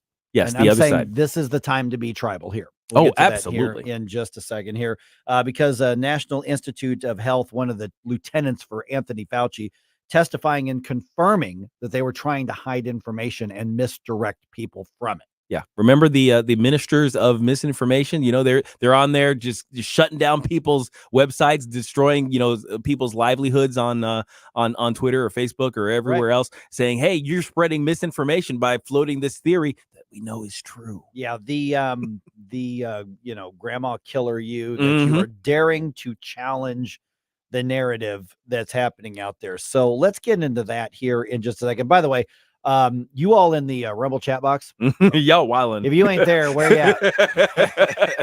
I mean, I think we got about 3 debates going on. By the way, all of the simultaneously, all of the ideas on what to do with the Riverfront Times, or what you used to do. You got, I'm gonna miss this and that, and the use of the physical paper. That is hilarious. Oh, it is my so goodness. funny. Yes. Oh my God. What? Yeah, that's a question, I guess. What did you use the Riverfront Times for?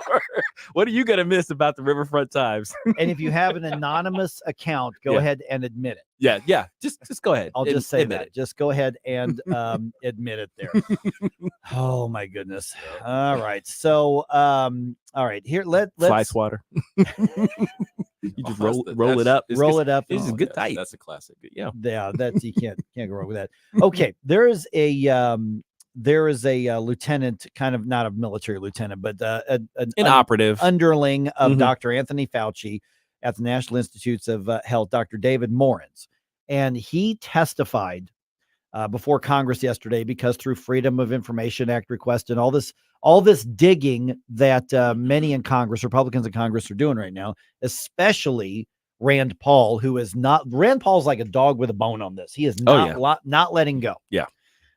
And there are now emails that confirm that this guy, David Morens, in trying to protect not just Anthony Fauci, but trying to protect their narrative, was directing some people within the departments to use my personal email address. Right. I think it was a Gmail address. And also at one point literally wrote and said, we figured out how to make some emails disappear after a FOIA request. How to delete them. In his government email. Right. He actually said that. Yeah. And he was, apologizing at the hearing yesterday. And did you delete any? Well, gosh darn it, I just can't remember. Mm-hmm. So, but I'm sorry I did. Yeah, but I'm sorry about that. But I just don't remember. I don't remember that I did, but I'm sorry that I did. And don't convict me. In other words, don't throw me in jail. So this shows you the bigger picture, because what's happening here, don't think for a minute that this is about COVID-19. Okay. Even the U.S. government officially now recognizes that the particular virus that caused it, that led to everything, I'm not going to say caused it, government caused it, that they accept now that this came from a lab in Wuhan, China. Mm-hmm. That's not even what the debate is. They were hiding at the time. That's part of what this is all about. Yes. What resulted were governments taking phenomenal and in many countries unprecedented control of their citizens. Now, you can't say it's unprecedented in China because they already took that kind of control. New Zealand, Australia, Canada, the United States, Europe. I mean, all of these different countries. I have to reiterate the fact that they literally created a concentration camp for COVID-19 positive people in Australia. Right. That actually happened in a Western country. They built like little sheds. Yeah. For people and fenced them in and imprisoned people, whether they were sick or not. Right. They may have had tested positive for COVID-19, but there's about half of the people who tested positive for it weren't sick. They had zero symptoms. Right. Which is why, remember, I mean, whether it was the mall in Fairview Heights or the parking lot there or drive-thrus in the county, they were begging people to do the drive-through testing. Mm-hmm. So we had something that was so deadly, we have to stop it, that we have to find out whether or not you have it because you probably can't tell because you're not sick. It's amazing. Right. Yeah. So when we look at this right now, we're looking at the obvious corruption. Somebody saying, I know what the law is. I know what transparency demands. And we're going to blatantly go out of our way to say, here's how we're going to hide it and not turn these over because I want to protect Anthony Fauci, because I want to protect these researchers. And what's happening is they're trying to not admit that we funded the gain of research, the gain of function research mm-hmm. that very well probably, frankly, looks like it did create the virus that went out there. Listen, unfortunately, famously or infamously was in that first wave of patients. Mm-hmm. When we were all over at the other station, I was hospitalized. Your case was deadly. I potentially deadly. I was in the room with a ventilator. Oh, wow. I was in the hospital. I was in MOBAP for about a week and a half. Back when it was the novel virus. Mm-hmm. And after a couple of versions of the virus, it's the flu. It's a cold. You may not even feel. Even when I got sick, half the people we now believe who got the virus had no symptoms, had no idea they were sick. So even the novel, right. And so I had a bad reaction. Yes, I 100% blame not just the Chinese government for what happened because they developed the virus. I also blame the United States government for the cover-ups and also the bigger picture. And this is funny because I got asked to do a whole bunch of news interviews after I got out of the hospital, and my voice was scratchy. I was coughing, all that kind of stuff. And I was asked right away because I had a television show that was syndicated. I had, a bunch of these stations saying, hey, we carry your show. Can you do an interview with us? Can you get on Zoom or whatever? Or radio interviews. I did those all over the mostly the Midwest, but a couple other countries or a couple other parts of the country. And so I did those. And then the reaction was, well, so, you support, that's when lockdowns were stopping. You're obviously going to support, people staying away from each other and staying home and, shutting down for a little bit. And I went, no, I don't. I don't support that. And boy, did my invitations to be on news dry up really fast. All of a sudden, they didn't want to talk to you, did they, Mike? All of a sudden, I said, no, we can't sacrifice our freedom for this. Right. Yeah, I said, but I'm saying be extra careful. Take common sense precautions. Right. Like you would in a flu season. Yeah.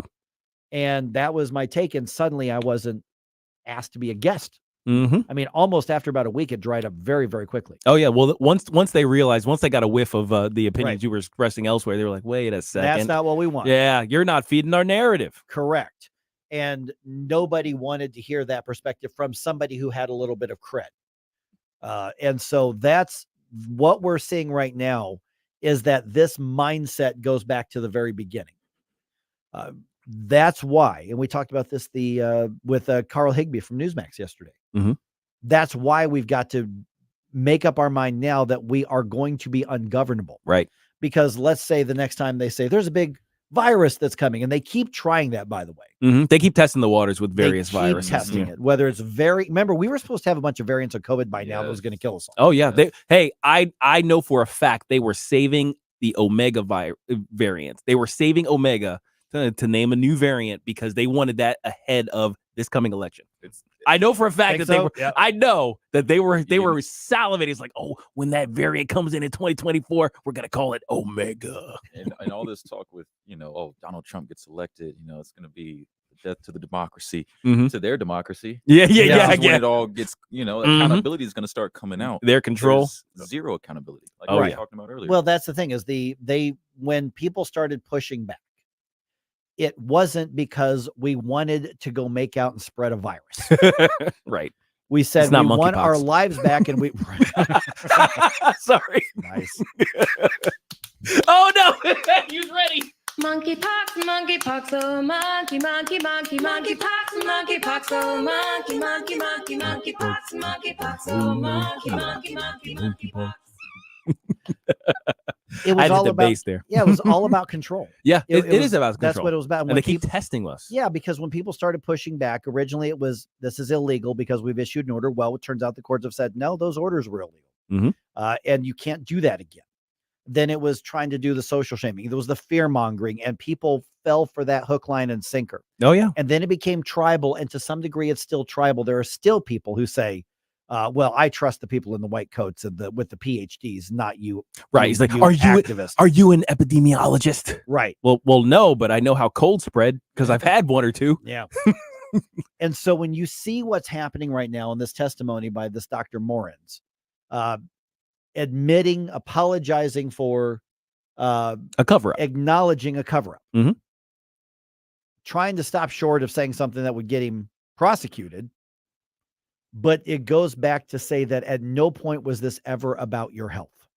Not at all. No point Nope. was this ever about keeping you safe. And that goes for Anthony Fauci. That goes for Tashara Jones. That goes for JB Pritzker. That sure as hell goes for Sam Page. Mhm. My goodness. That's what it goes with Mike Parson because he did it too. Mhm. It doesn't have anything to do with protecting your health. And so right now their crisis is not let's prevent the next outbreak. Their crisis is how do we rebuild trust and have people believe us again? Yes, because we need that trust in order to get the power that we're going to want the next time the thing comes around, or maybe the next time we manufacture a thing to come around. For my syndicated radio show, American Viewpoints, you can hear it on News Talk STL every Sunday morning. I still get pitches, like PR people send you like, hey, here's this guest. Would you consider this? And I get a lot of good guests from these agencies. I still get them from the CDC. Oh my gosh, the CDC. I still get them. Hey, we've got a CDC expert. And oftentimes it's on something that's completely unrelated to COVID. It's something that, is pretty mundane. But I would get a follow-up from one every once in a while. Hey, Mike, because normally it's all just automatic stuff and I'm in a list and they send it out. And that's fine. Oh, yeah. But then it was like, hey, Mike, we're trying to get this person on. Would you? And I actually at one point emailed back and said, you have no credibility. Nobody believes you. Yeah, pretty much. And their quandary right now is we have to rebuild that. So let's go find the things that, hey, you know what? You should watch out for me. I know whatever it is that they're going to do, but they know that they don't have people's trust because they've proven they're not worthy of trust. Yeah. The St. Louis County Department of Health does not deserve your trust. Not at all. They lied. Mm-hmm. And I think I've told the story here on this station is after I got out of the hospital, they report all this to the health department, which I'm now questioning whether or not they should be doing that. I know the law allows it. And I got this packet in the mail from the health department that said all these things that I can and can't do. Yeah, but at the end package of of things the libertarian can or can't do. Yeah, right. How well did that go over, Mike? Well, at the bottom of it, it said sign here and send this back in. You're required to sign and send it in. Oh, really? So basically, they said we order you to sign a contract giving up your freedom and submitting to us. Oh, I think you talked about this. Man, I forgot. Yeah, gosh, that's crazy. Well, let me tell you what happened with that. That's what happened. Right into the trash. Mm-hmm. Round file for you. But they would also call. They would have somebody call, and it was usually a young person, and the phone number could come from anywhere. So I'm pretty sure it was either interns or a little phone entry-level bank employees. someplace. Yeah, yeah. And they were wanting to know my symptoms, what my temperature was, and they were trying. At first, I'm like, yeah, no big deal. Because we didn't know what we were dealing with. And then after a few days, one of them said, well, you're not allowed to do this or that. And I went, whoa. What do you mean not allowed? I said, what's this? He goes, well, you got to report. I said, no, I don't. I said, you do that stuff.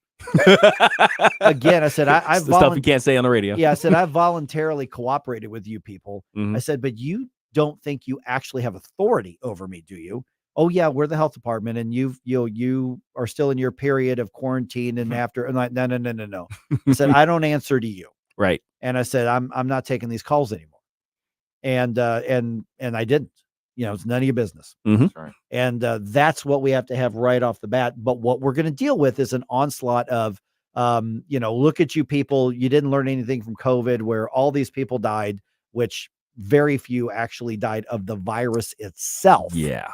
Now, pretty much everybody died of a comorbidity. Mhm. Some people died of an unrelated reason, But they were and- listed as. but they were listed as COVID. And Yeah. there were other people who died that had nothing to do with COVID because their other medical services were closed down. That's right. During COVID. Remember the non-essential services that were shut down because, oh my gosh, there's going to be a wave of people who need all these medical services. But what we ended up getting was TikTok videos of nurses Yeah. dancing because they had nothing to do. Dialysis clinics were shut down. Yes. That's not emergent. No. Cancer screenings Mhm. and general practitioners who could have spotted stuff shut down. Yep. Because it wasn't emergent. The cardiologist that I worked with, because I had a heart condition called SVT, which is they've taken care of, they could not get me into a surgery without kicking, scratching, fighting, and everything else because it wasn't emergent. I wasn't having a heart attack at that moment. Mhm. And I'll be really honest. I'll just say it out loud. If I weren't a media personality, I don't know if they get me into St. Luke's and do that. Mhm. I mean, let's be honest. Oh yeah, yeah, and that could have been a deadly situation because it's setting up. We talked about preventative care. Remember that whole Yeah. discussion way back when it's like, hey, you know what? An ounce of what preventative prevention is prevention is worth worth a pound of cure. And it's like you got to take care of your health because you want to prevent these Right. advanced things. Well, they destroyed all preventative care for a period of time. And they've never acknowledged we were wrong. We lied. We have to do better. Here's what we're doing to fix the problem, to earn your trust back. We're still finding out that they're trying to hide things. Yeah. It's worse than we were mistaken. Yeah. It's we knew and we hid it from you for power. All right. 314-912-1019. This is 1019 941 News Talk STL.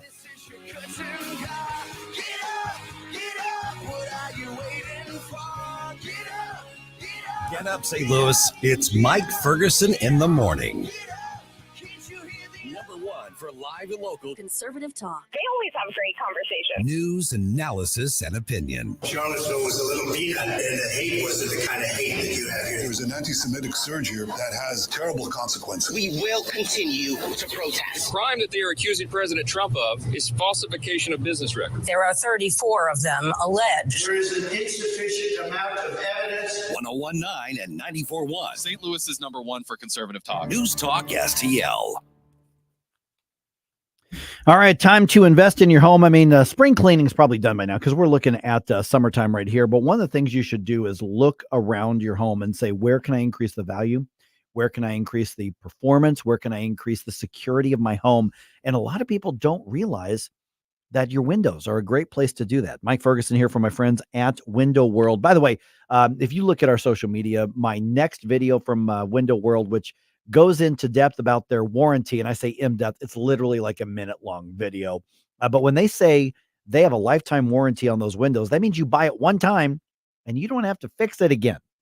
Matter of fact, you sell your home, you can actually brag in the listing that these have Window World windows with a lifetime warranty because that's transferable. Check out our Rumble page, check out our Facebook and Twitter and all that. You can see that video on there. Give them a call today, 314-993-1800. Over 70,000 customers in St. Louis have Window World windows. And what that means is that every one of those windows is covered by that lifetime warranty. Now, Window World windows are double strength.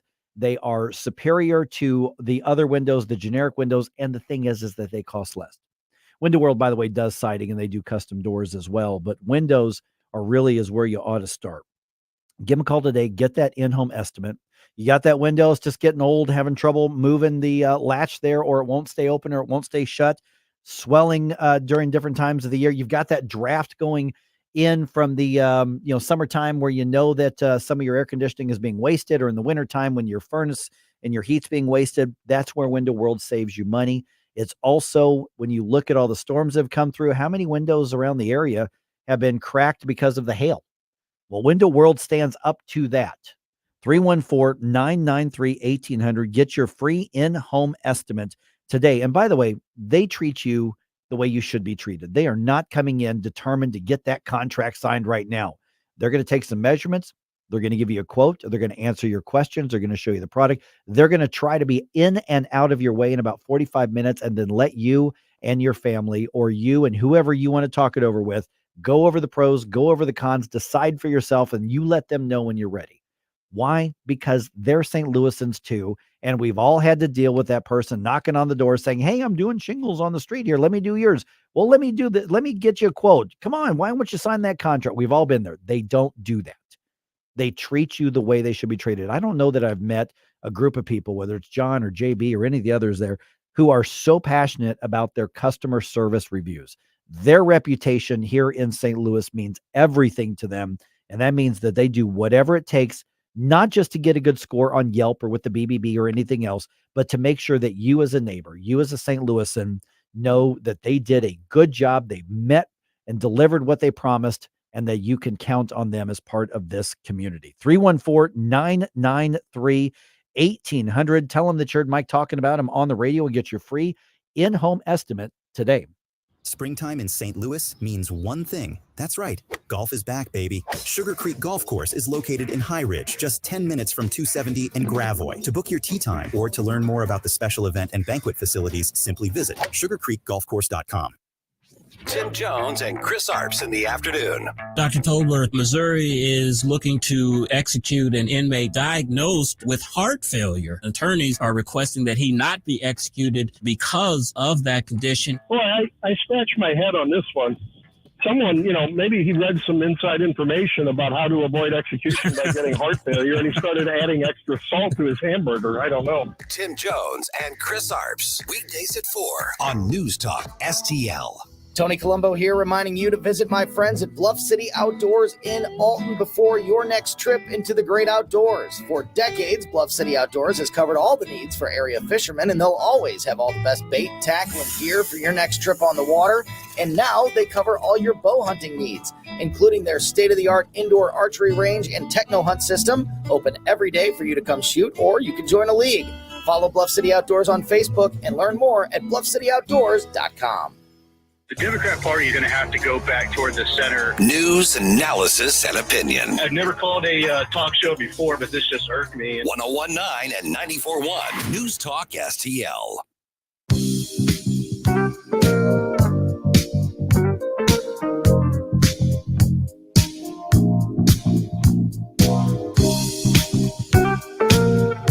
Mike Ferguson in the morning.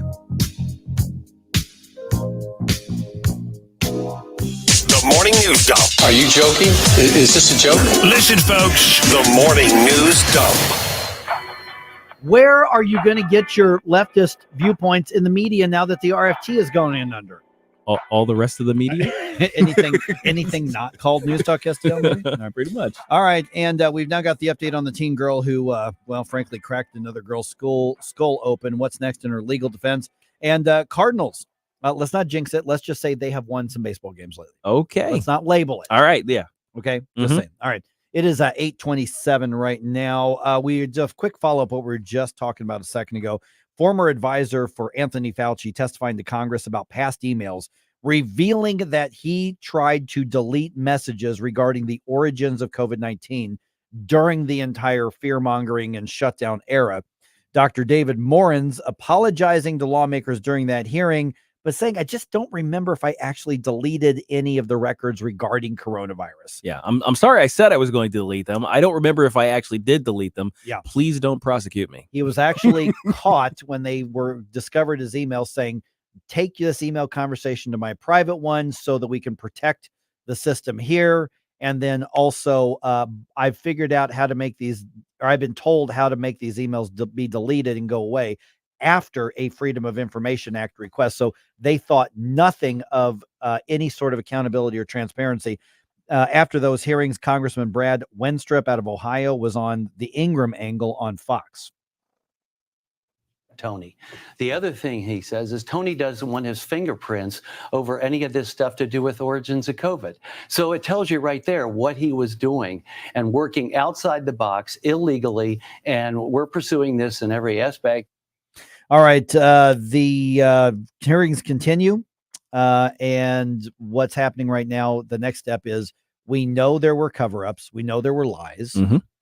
We know they were costly in every way imaginable.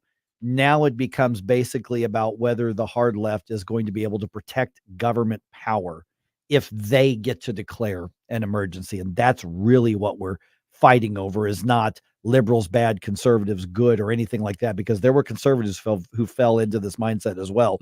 It really comes about, will we safeguard our freedoms from government overreach if and when another, maybe even a real health threat happens someday? I will not comply. Right. Same here. All right. A St. Louis judge rules that Marnise Decloux will be tried as a juvenile. Now, she's a teenager seen on that video in that fight with Kaylee Gain near Hazelwood East High School. Both girls were students there, although Gain had been suspended at the time.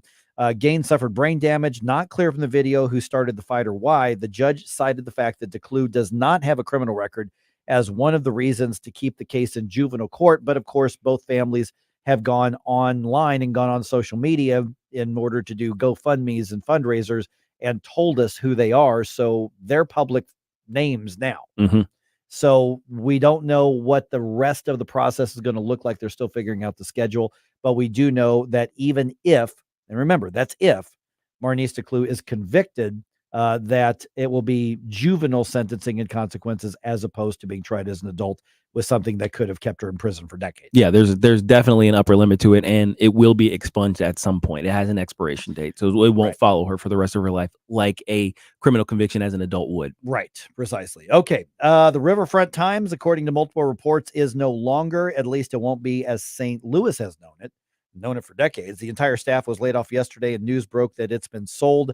No word on what, if anything, will become in the publication at this point. But guys, it looks very clear it's not going to be locally based content. Losing Out on Rumble said more people use RFT to line litter boxes, start grill fires, clean windows, and spills than read it. Okay, so you got to start buying your own rags and kindling. Yeah, exactly. That's just the Like, way man. it is. Hey, but newspaper is good for getting a streak-free clean on your mirrors. That's true. I had no clue. Yeah. You just got to saturate the paper. You learn something new every day. All right, officially there. On my mirror. It won't run. The colors don't run. All right, officially there was one game on the schedule, but the Cardinals racked up 2 wins on Wednesday. So the first win was Tuesday's game that got suspended by rain. Oh, right, yeah. Playoffs? What's that? Are we talking playoffs? No, Cardinals? Let's don't jinx it. Let's not go crazy. Don't here. jinx it. Don't talk about playoffs. You can't. Let's not go crazy. You can't. You can't talk about just playoffs. saying. Let's just say. Win in the playoffs. So the Cardinals won that suspended game when they resumed 3-1. After that, the Redbirds came from behind, won the series finale 5-4. Mason Wynn having a home run in that game gives the Cardinals their first series sweep of the season. They've won some series, but this is the first time they've swept a series. And it's the first time since 22 that the Orioles were swept in a series. Okay. So we're seeing some sparks of life with the Cardinals. Let's not go nuts with it. Let's not jinx it.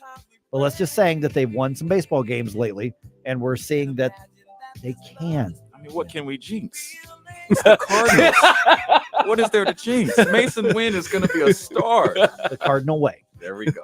Just stay cool, guys. Stay cool. Gotta run for shelter. Gotta run for shade. It's too hot. You're listening to News Talk STL. Like and subscribe to us on Rumble. News Talk STL. From the Michaels Flooring Outlet Weather Center. Early morning showers and storms move out today and make way for a quiet break for most of your Thursday. Will be partly cloudy, turning more humid, up to about 83 degrees this afternoon. Spotty showers and thunderstorms tonight, but lots of dry time in the mix as well, down to 69 for the low. And then tomorrow, Friday, right back into the action. Periods of rain, some on and off thunderstorms, severe weather once again on the table. Our primary concerns would be hail and some gusty winds. That's your first alert forecast. I'm meteorologist Matt Shea. Fox News commentary. The FBI agents who raided Trump's Mar-a-Lago were permitted to use deadly force when necessary. This is wild, even by deep state standards. I'm Tommy Lahren. More next. you can host the best backyard barbecue. When you find a professional on Angie to make your backyard the best around. Connect with skilled professionals to get all your home projects done well. Inside to outside, repairs to renovations. Get started on the Angie app or visit Angie.com today. You can do this when you Angie that. True downfall of democracy began in 2022 when Donald Trump's Mar-a-Lago home was raided by the FBI, but it gets worse. According to newly unsealed court documents, FBI agents were permitted to use deadly force when necessary. A reminder, the raid itself was signed off on by Biden's AG Merrick Garland. If the DOJ was going in looking for classified documents and government records, why the heck was deadly force on the table? This was beyond unsettling that Biden's DOJ would have the leeway to use deadly force on a former president. But there's more. Agents carrying out the raid were instructed to wear unmarked polo or collared shirts and plan to bring standard issue weapons, ammo, handcuffs, and medium and large size bolt cutters. When Americans express concern about the deep state, this is what we are referring to. I'm Tommy Lahren, and you can watch my show. Tommy Lahren is fearless at Outkick.com. Freedom isn't just a word. It should be a way of life for all Missourians. Wouldn't it be wonderful to live in a state where you're free from excessive taxes, regulations, and corporate handouts, and free to send your children to the school of your choice? That's why we at the Show Me Institute put together our 2024 Missouri Blueprint, a roadmap on how the state can progress to a bright future. The blueprint covers policy ideas from a Bill of Rights for parents to government transparency, school report cards, healthcare reform, and more. Our vision is for Missouri to be a place where entrepreneurs can pursue their dreams, parents are free to direct the education of their children, and a growing economy provides opportunities for all. Critical to achieving this vision is a government that understands the value of freedom in the lives and future of our people. Check out our 2024 Missouri Blueprint, moving Missouri forward at showmeinstitute.org. The Show Me Minute has been brought to you by Show Me Institute and Show Me Opportunity. So we finally got the parts for the time machine. Classic Kicks Country is streaming now. Hear all your new country favorites from the 90s. Streaming as it happened in the 90s. Classic Kicks. Download the Classic Kicks app from the App Store. Online at ClassicKicks.com. Or enable the Classic Kicks skill on Alexa. 90s new country streaming now. Hey, it's Katie, reminding you to subscribe to our show podcast so you never miss anything that happens here at News Talk STL. Get our podcasts every day on the show pages at newstalkstl.com, or just subscribe to your favorite shows on Spotify, Apple, Google, Amazon, or anywhere else you get your podcasts.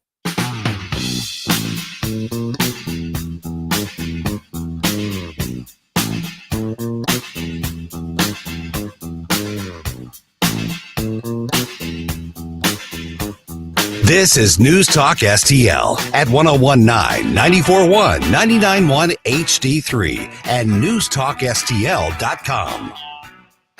Trying to follow all these things have lit up in the Rumble chat box today. This is great, guys. Oh, it's been this way the entire show. Seems. Yeah.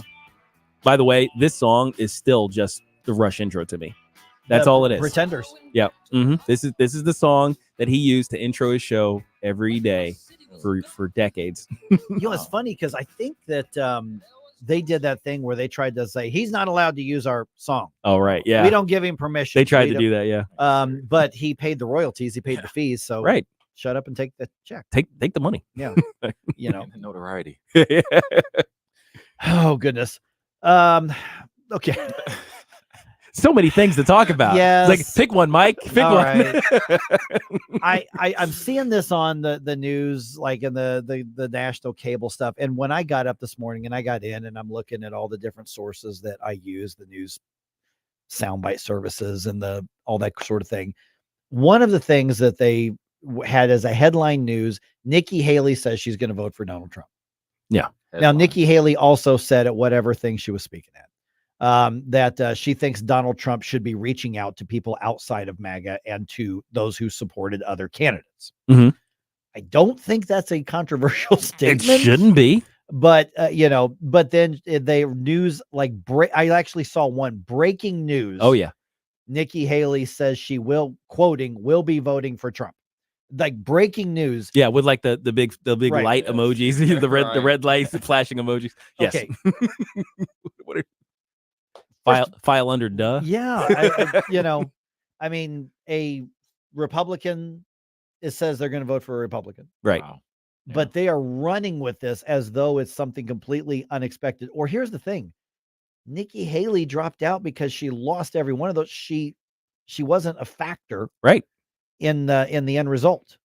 She ran a race that lasted longer, I think, than a lot. But I don't think anybody, including me, I don't think any of us thought she was going to outlast Ron DeSantis. Oh no, yeah. In the race. I wasn't expecting that. Right. And so but she got a lot of Democrat money. She did, yeah. So I think that helped. Which is kind of the confusing thing. I look up, I'm like, why am I supposed to run with the news? Because it's in the news dump that we do. I didn't find it newsworthy that Nikki Haley is voting for the Republican nominee. Now, we had a lot to say during the RNC trying to micromanage the campaign. Yes. And I think they did micromanage. I think they did a horrible job. They I botched think they showed why the RNC is unworthy of support. We'll see what the new management can do with it. The new boss. But it's one of the reasons I consider myself a very conservatarian independent. I just don't have a loyalty to a party. The party can earn my support, but I don't go, oh, I hate everything you're doing, but gosh darn it, I've got the same letter behind my name, so I guess I'm going to support you. I don't roll like that. I go candidate by candidate. Yeah, they're candidate by candidate, issue by issue. Race by race too. Oh, yeah, because there's some races, like if it's locked in for the Republican, I'll feel and I feel some kind of way about the Republican nominee. I might lodge a protest vote. Sure, I might do that. Yeah, just because it's like that's my way of signaling to the RNC that okay, you don't own my vote. You do have to earn it. But at the same time, it's like I'm not going to sabotage you versus the Democrat because I know they're worse. Yeah, I mean that's what I think what Nikki Haley was saying. Yeah, is that. She actually said, I think he's wrong on some policy things, but Joe Biden's a catastrophe, I think is the word that she actually used. And so this was part of a Q&A thing at whatever she was speaking at. I guess I haven't paid attention to what Nikki Haley's been doing since she dropped out of the race, to be real honest. But what about the argument saying that she hopes to see Donald Trump reach out to those who backed other candidates? Now, normally in a general election race, that would just be expected. It's a foregone conclusion. Everything is different the last couple of things where basically the candidate and his core supporters, if you want to generically call it MAGA, you can do that, are basically saying, no, prove that you're worthy of being part of supporting this. And we expect you to vote this way. Right. And there are some people who say that, and others within the MAGA movement are saying, we really need to be reaching out and getting everybody else on board. That's the smart thing to do. And so when Nikki Haley says, I think he should be reaching out, to those who supported other candidates, that normally would not be a controversial thing. I mean, this man just walked through the Bronx and got all the support in the world. It's kind of wild. Let's go. You need to reach out to. Well, see, that's part of the but that's an interesting point.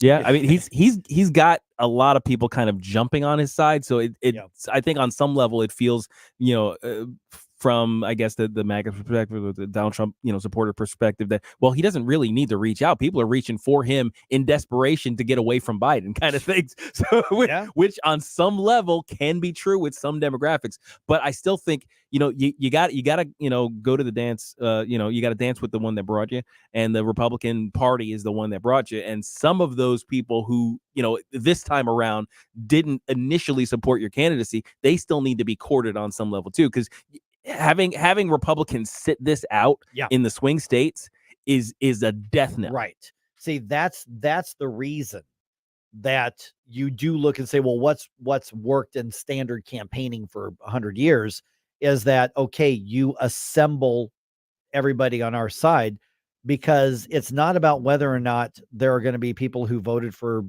Tim Scott or Ron DeSantis or Vivek Ramaswamy or Nikki Haley or whoever. It's not that you're worried about them necessarily going and showing up and voting for Biden.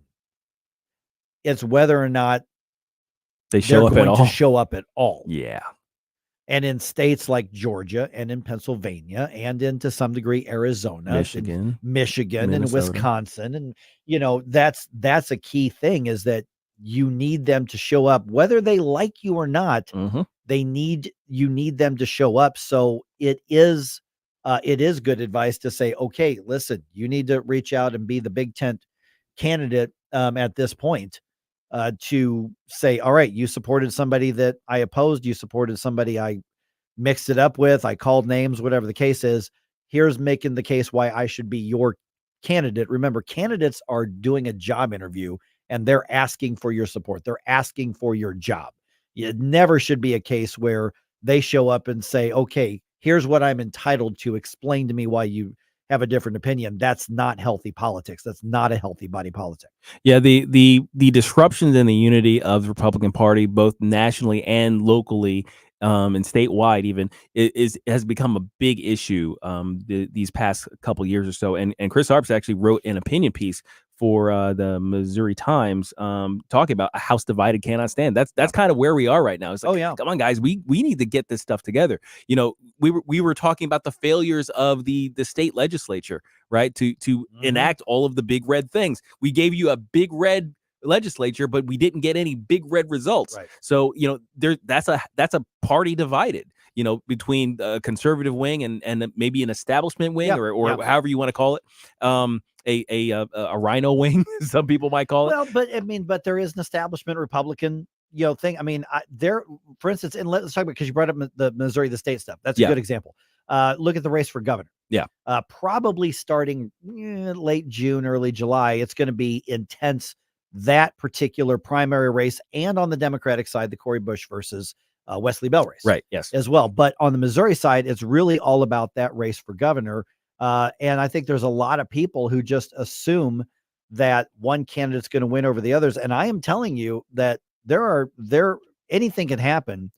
But for those who are conservative, who say Lieutenant Governor Mike Kehoe has no chance to win this, you're sleeping on somebody who is running a very, very good foundational campaign, gathering the support of a lot of very active organizations whose members show up and vote. So don't count out Mike Kehoe from winning this. Now, he's the establishment guy. Right. You know, Jay Ashcroft is a conservative guy. Bill Eigel, absolutely not the establishment guy. He's the guy the establishment hates. Clearly. But you can't get so tunnel visioned that you assume that because you don't like somebody that everybody else doesn't like him or assesses them the same way. Oh yeah, absolutely. There's so much to that, especially the idea of the get out the vote thing. I think people discount the idea that there's a large enough contingent that their absence from the polls can reshape the entirety of the outcome. Right. You know, so they just kind of discount this. Oh, well, they're not voting anyway. A non-vote is a vote. It's definitely an impact. There's an impact. That's what I mean. There is an impact from non-votes, especially from people who typically would in another case, in another instance. Or people who will show up, but will leave that one blank. Oh, gosh, yes. You know, it's like, boy, I really feel strongly about this race for Congress, but I don't give a rip, or I'm so disgusted with this other race. I'm not even bothering in that one, because that happens too. They're called undervotes. Yes. Normally an undervote, the farther down you go, the more there are undervotes. They're blanks, yeah. So I'm going to show up and I'm going to vote for president. I don't know who all these people are. I don't know who's the state rep kid. I don't know who these people are. And they don't vote in those. Well, we're starting to see a little bit of that go the other way, to where it's like, you know, hey, I feel pretty strongly about these candidates for Congress, like in the 3rd district in Missouri. You know, I feel strongly about that, but man, I'm so disgusted with the race for president, the race for governor, you know, and so those undervotes could actually become a thing. And those people need to be convinced. They need to be convinced that their vote means something, that it's worth that it's worth giving to a particular candidate. And then, of course, there's the non-vote. They need to be convinced to go to the polls. Well, and they're the voters, is that they are the ones who should be pursued. Yes. Not the other way around. Yes, absolutely. Because they're not just going to hop to. Yeah. 314-912-1019. Got any thoughts on this? Let's talk. We got a few minutes, about 12, 13 minutes before Vic Porcelli takes over here on 1019 and 94.1 News Talk STL.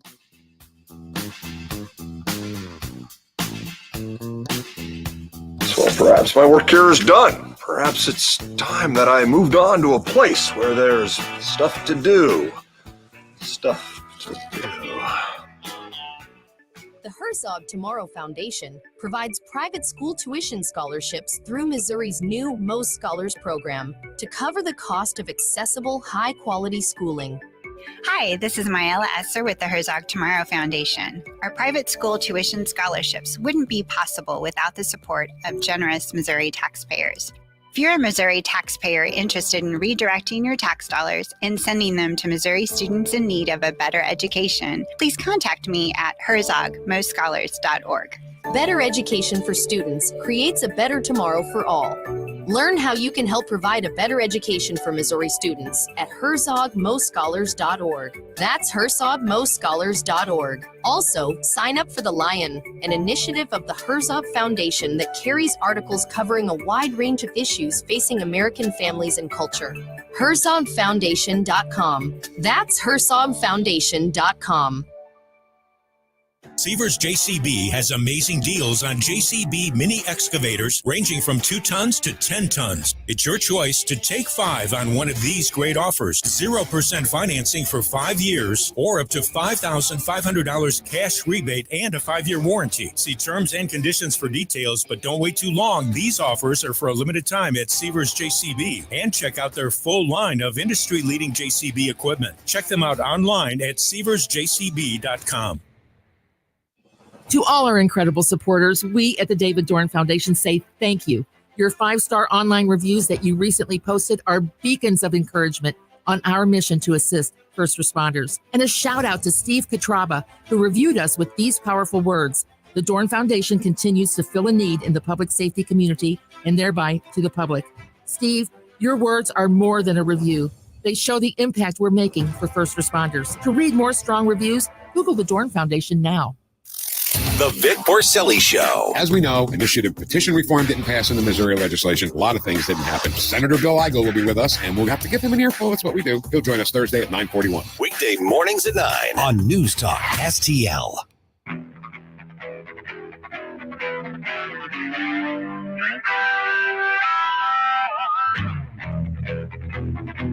Hello, morning people. Tony Colombo and Katie Fitzpatrick here.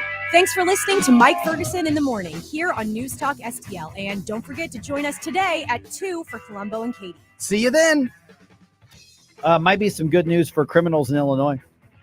Good news for Good criminals? news. Yeah, more good news. Okay, yeah. For criminals. Well, I mean, they've got the SAFE-T Act right, already. but right? specifically for their self-esteem in Illinois. Okay. Yeah. Make them feel good about being criminals. Yes, better. At least better. At least not as bad. All right. About being criminals. Oh, okay. And I'm defining a criminal as somebody who broke the law and then got charged and convicted. Okay, like a full criminal. Right. Well, he went the full criminal. Let's not go too hard here. Oh, okay. All right. Right. I'm sorry. I didn't mean to hurt their fifis. That's right. 8:51 right now. I'm Jeez. Mike. Got Gabe here. Quentin is in for Stell. Stell's heading up to Chicago and going to, I think it's a wedding that he's going to. Nice. So somebody in Well, his safe family. travels still. Yeah. So Stell's going to visit with family over the next few days. He'll be back on Tuesday as well. So Q, thanks for being in, man. Okay. So there's a bill that's passed the Senate and passed the State House in Illinois. Okay. Yeah. It in many areas of criminal law and, the related, follow-up parole and all that kind of stuff, it changes how the state refers to criminals. Oh, yeah. Okay. So we're talking about official language, the Official approved language, language right, of the official approved because language policing is very important Right. to policing overall. Right. Now, keep in mind, like I just said, this has already passed the legislature. This is going to J.B. Pritzker's So he desk. just needs to sign it. Right. Okay. So if you have committed a crime, you've Mm-hmm. been caught, you've been prosecuted, you've been found guilty, or you admitted and pled guilty and sentenced, like you're Right. convicted. You're convicted. Yeah, like Past for real. Tense convicted. Like full criminal. You're no longer a criminal. You're no longer a convict. Okay, that's not what they're calling them. No. Okay, so we can't call them criminals. You are now assuming this is signed into law. You are a justice impacted individual. Oh, stop it. Per Stop state it. law. Stop So a it. criminal is now a justice Impacted individual. individual. Oh, See, individual. if they ended with a word that started with a consonant, at least they could make a word out of it. It's like justice impacted person. At least you're a jip, I guess, or something. I don't know. It's something. Yeah. What you're gonna make me say justice impacted individual every time I talk about somebody who, I don't know, Stole a car. shot up a neighborhood, sold some drugs to some kids, Yeah. Touched somebody inappropriately, killed somebody. These aren't criminals. No. They are justice impacted individuals. Yeah, and as though justice jumped around and smacked you in the face. Well, I hope it would. Yeah. Gave you a gun and gave Right. What is happening? What is happening to this world? And on Justice- Rumble just says, "Oh my God, Illinois has lost its mind." I'm not sure they had it at this point. Can't wait to get out of Illinois. It's like, my goodness. run, Q. This Yeah, is Q's crazy. coming over to Yeah, I'm coming this the red side here, so that's great. I'm looking forward to that. Yeah. So, but this is, and it's funny because I saw a video. I think it was either on Clown World or End Wokeness. Yeah, one of those Twitter accounts. Elon Musk replied to it, said this is nuts. He gave one of his thing, but they just had clips of the lawmakers, the Democratic lawmakers, talking about where they want to change this and all this sort of thing, and the Republicans are generally just asking these pointed, they're just making fun of you questions. Okay. At one point, one of the Republicans says, okay, so in relation to this, on the converse side, are we changing the term victim? Right. And they're like, well, no, we're not changing anything, when it comes to Are they not impacted by justice? injustice. Injustice. Injustice. So they're IIIs instead of JIIs. So the injustice impacted individuals. Oh my and but they said, no, we're they're IQ. Only I would say that. But Okay, we've sorry. talked about this over the years. I mean, if you can control words, Yes. you can eventually control language, which is And thought. I mean, I'm sorry, you control words, you eventually control thought. Mhm. And we've seen this in the public schools. We've seen this in our body politic. I mean, you see it with, for instance, the pronoun nonsense. Oh, that yeah. People are pushing back against, even on the left. Gender affirming care, right? Right. Remember that this no, you're not affirming a gender. You're actually destroying their gender. You're doing the opposite. You're doing the opposite of that. Mhm. So I don't know what the end goal is. Maybe to not stigmatize criminals or criminal activity. I mean, I don't know what the end goal, other than when you see somebody who says this is how we're going to officially, legally, and illegal, make illegal different references and terms. I mean, sometimes it is about just ridiculous ideology. For instance, members of Congress or something refer to pregnant persons. Oh, right. As opposed to that's women, right. Yes. Things like that. Yeah. Women are being replaced, by the way. Yeah. Driving an ideology. Thank you, feminism. Yeah. Oh, yeah. I'm sorry. That just hit me wrong. That hit me wrong. But it is about controlling thought. And honestly, one of the best things we can do is keep making fun of this. Yes, absolutely. To remind everybody how stupid it is. Now, Meme they're the crap out of it. Yeah, they're going to. Pritzker's going to sign it into law. Of course he is. He has to. Yeah, he's not going to say no He to has that. That virtue signal has already gone up. Yeah. The beacons of Gondor are lit. Nerd. I just don't know. Chicago's changing. They're changing this year. Oh, you mean they're getting fed up with Getting fed the up. with the garbage? Don't be surprised if all of a sudden JB comes out like Joe Biden turned around on Israel. Just because they got to save a vote. What was interesting is I was in Chicago. I wouldn't be surprised. So. Yeah, a few weeks ago, and my wife and I had lunch with one of her colleagues in Chicago, and he's real active in Republican politics up there in the Chicago area. You may say, well, what is there? Well, not much. But he said there are people who actually miss Beetlejuice, the former mayor. Oh, right. What was her name? Oh. Gosh. Yeah, she looked like Beetlejuice. Because I can't this remember. new one, Johnson, Lightfoot. is yeah, Lightfoot, yes. I just think of Lori Lightfoot. Lightfoot. They said they actually miss Lori Lightfoot because this new guy is so overtly Marxist. They're like, she was bad, but she's not this bad. Oh my gosh. Even some Democrats have said that, and they turned her out in a big way. Real quick, man. I disagree too, Ed. I disagree too. I'm just hoping maybe that's the answer. Love these comments. Oh yeah. This is great. Thanks, everybody. All these justice impacted individuals.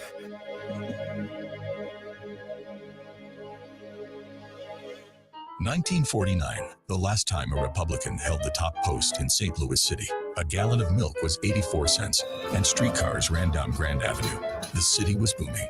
Unfortunately, St. Louis city streets are no longer the epicenter of family and business life. In the 80 years of Democrat control, our city has been on a steady decline. St. Louis City Republicans believe it is our duty to provide a different path forward. Learn more at stlouisrepublicans.com. Paid for by St. Louis City Republican Pat Curtis, Farber Treasurer. How'd you like to eliminate your expensive cable bill forever or get new satellite internet where cable can't go? Well, now you can have affordable satellite internet service for a few dollars a day. All you need is a mini satellite installed, and you can have unlimited internet connections wirelessly in your home or office. And no cable boxes means unlimited connections and no clutter. You can surf the internet or stream any of your favorite television services with no cable. And the best part is, satellite internet service costs only a few dollars a day for your entire home. Yes, fast internet to surf or stream television for a few bucks a day. Call now for free details and learn how to drop your expensive cable bill. 800-696-2871. 800-696-2871. 800-696-2871. That's 800-696-2871.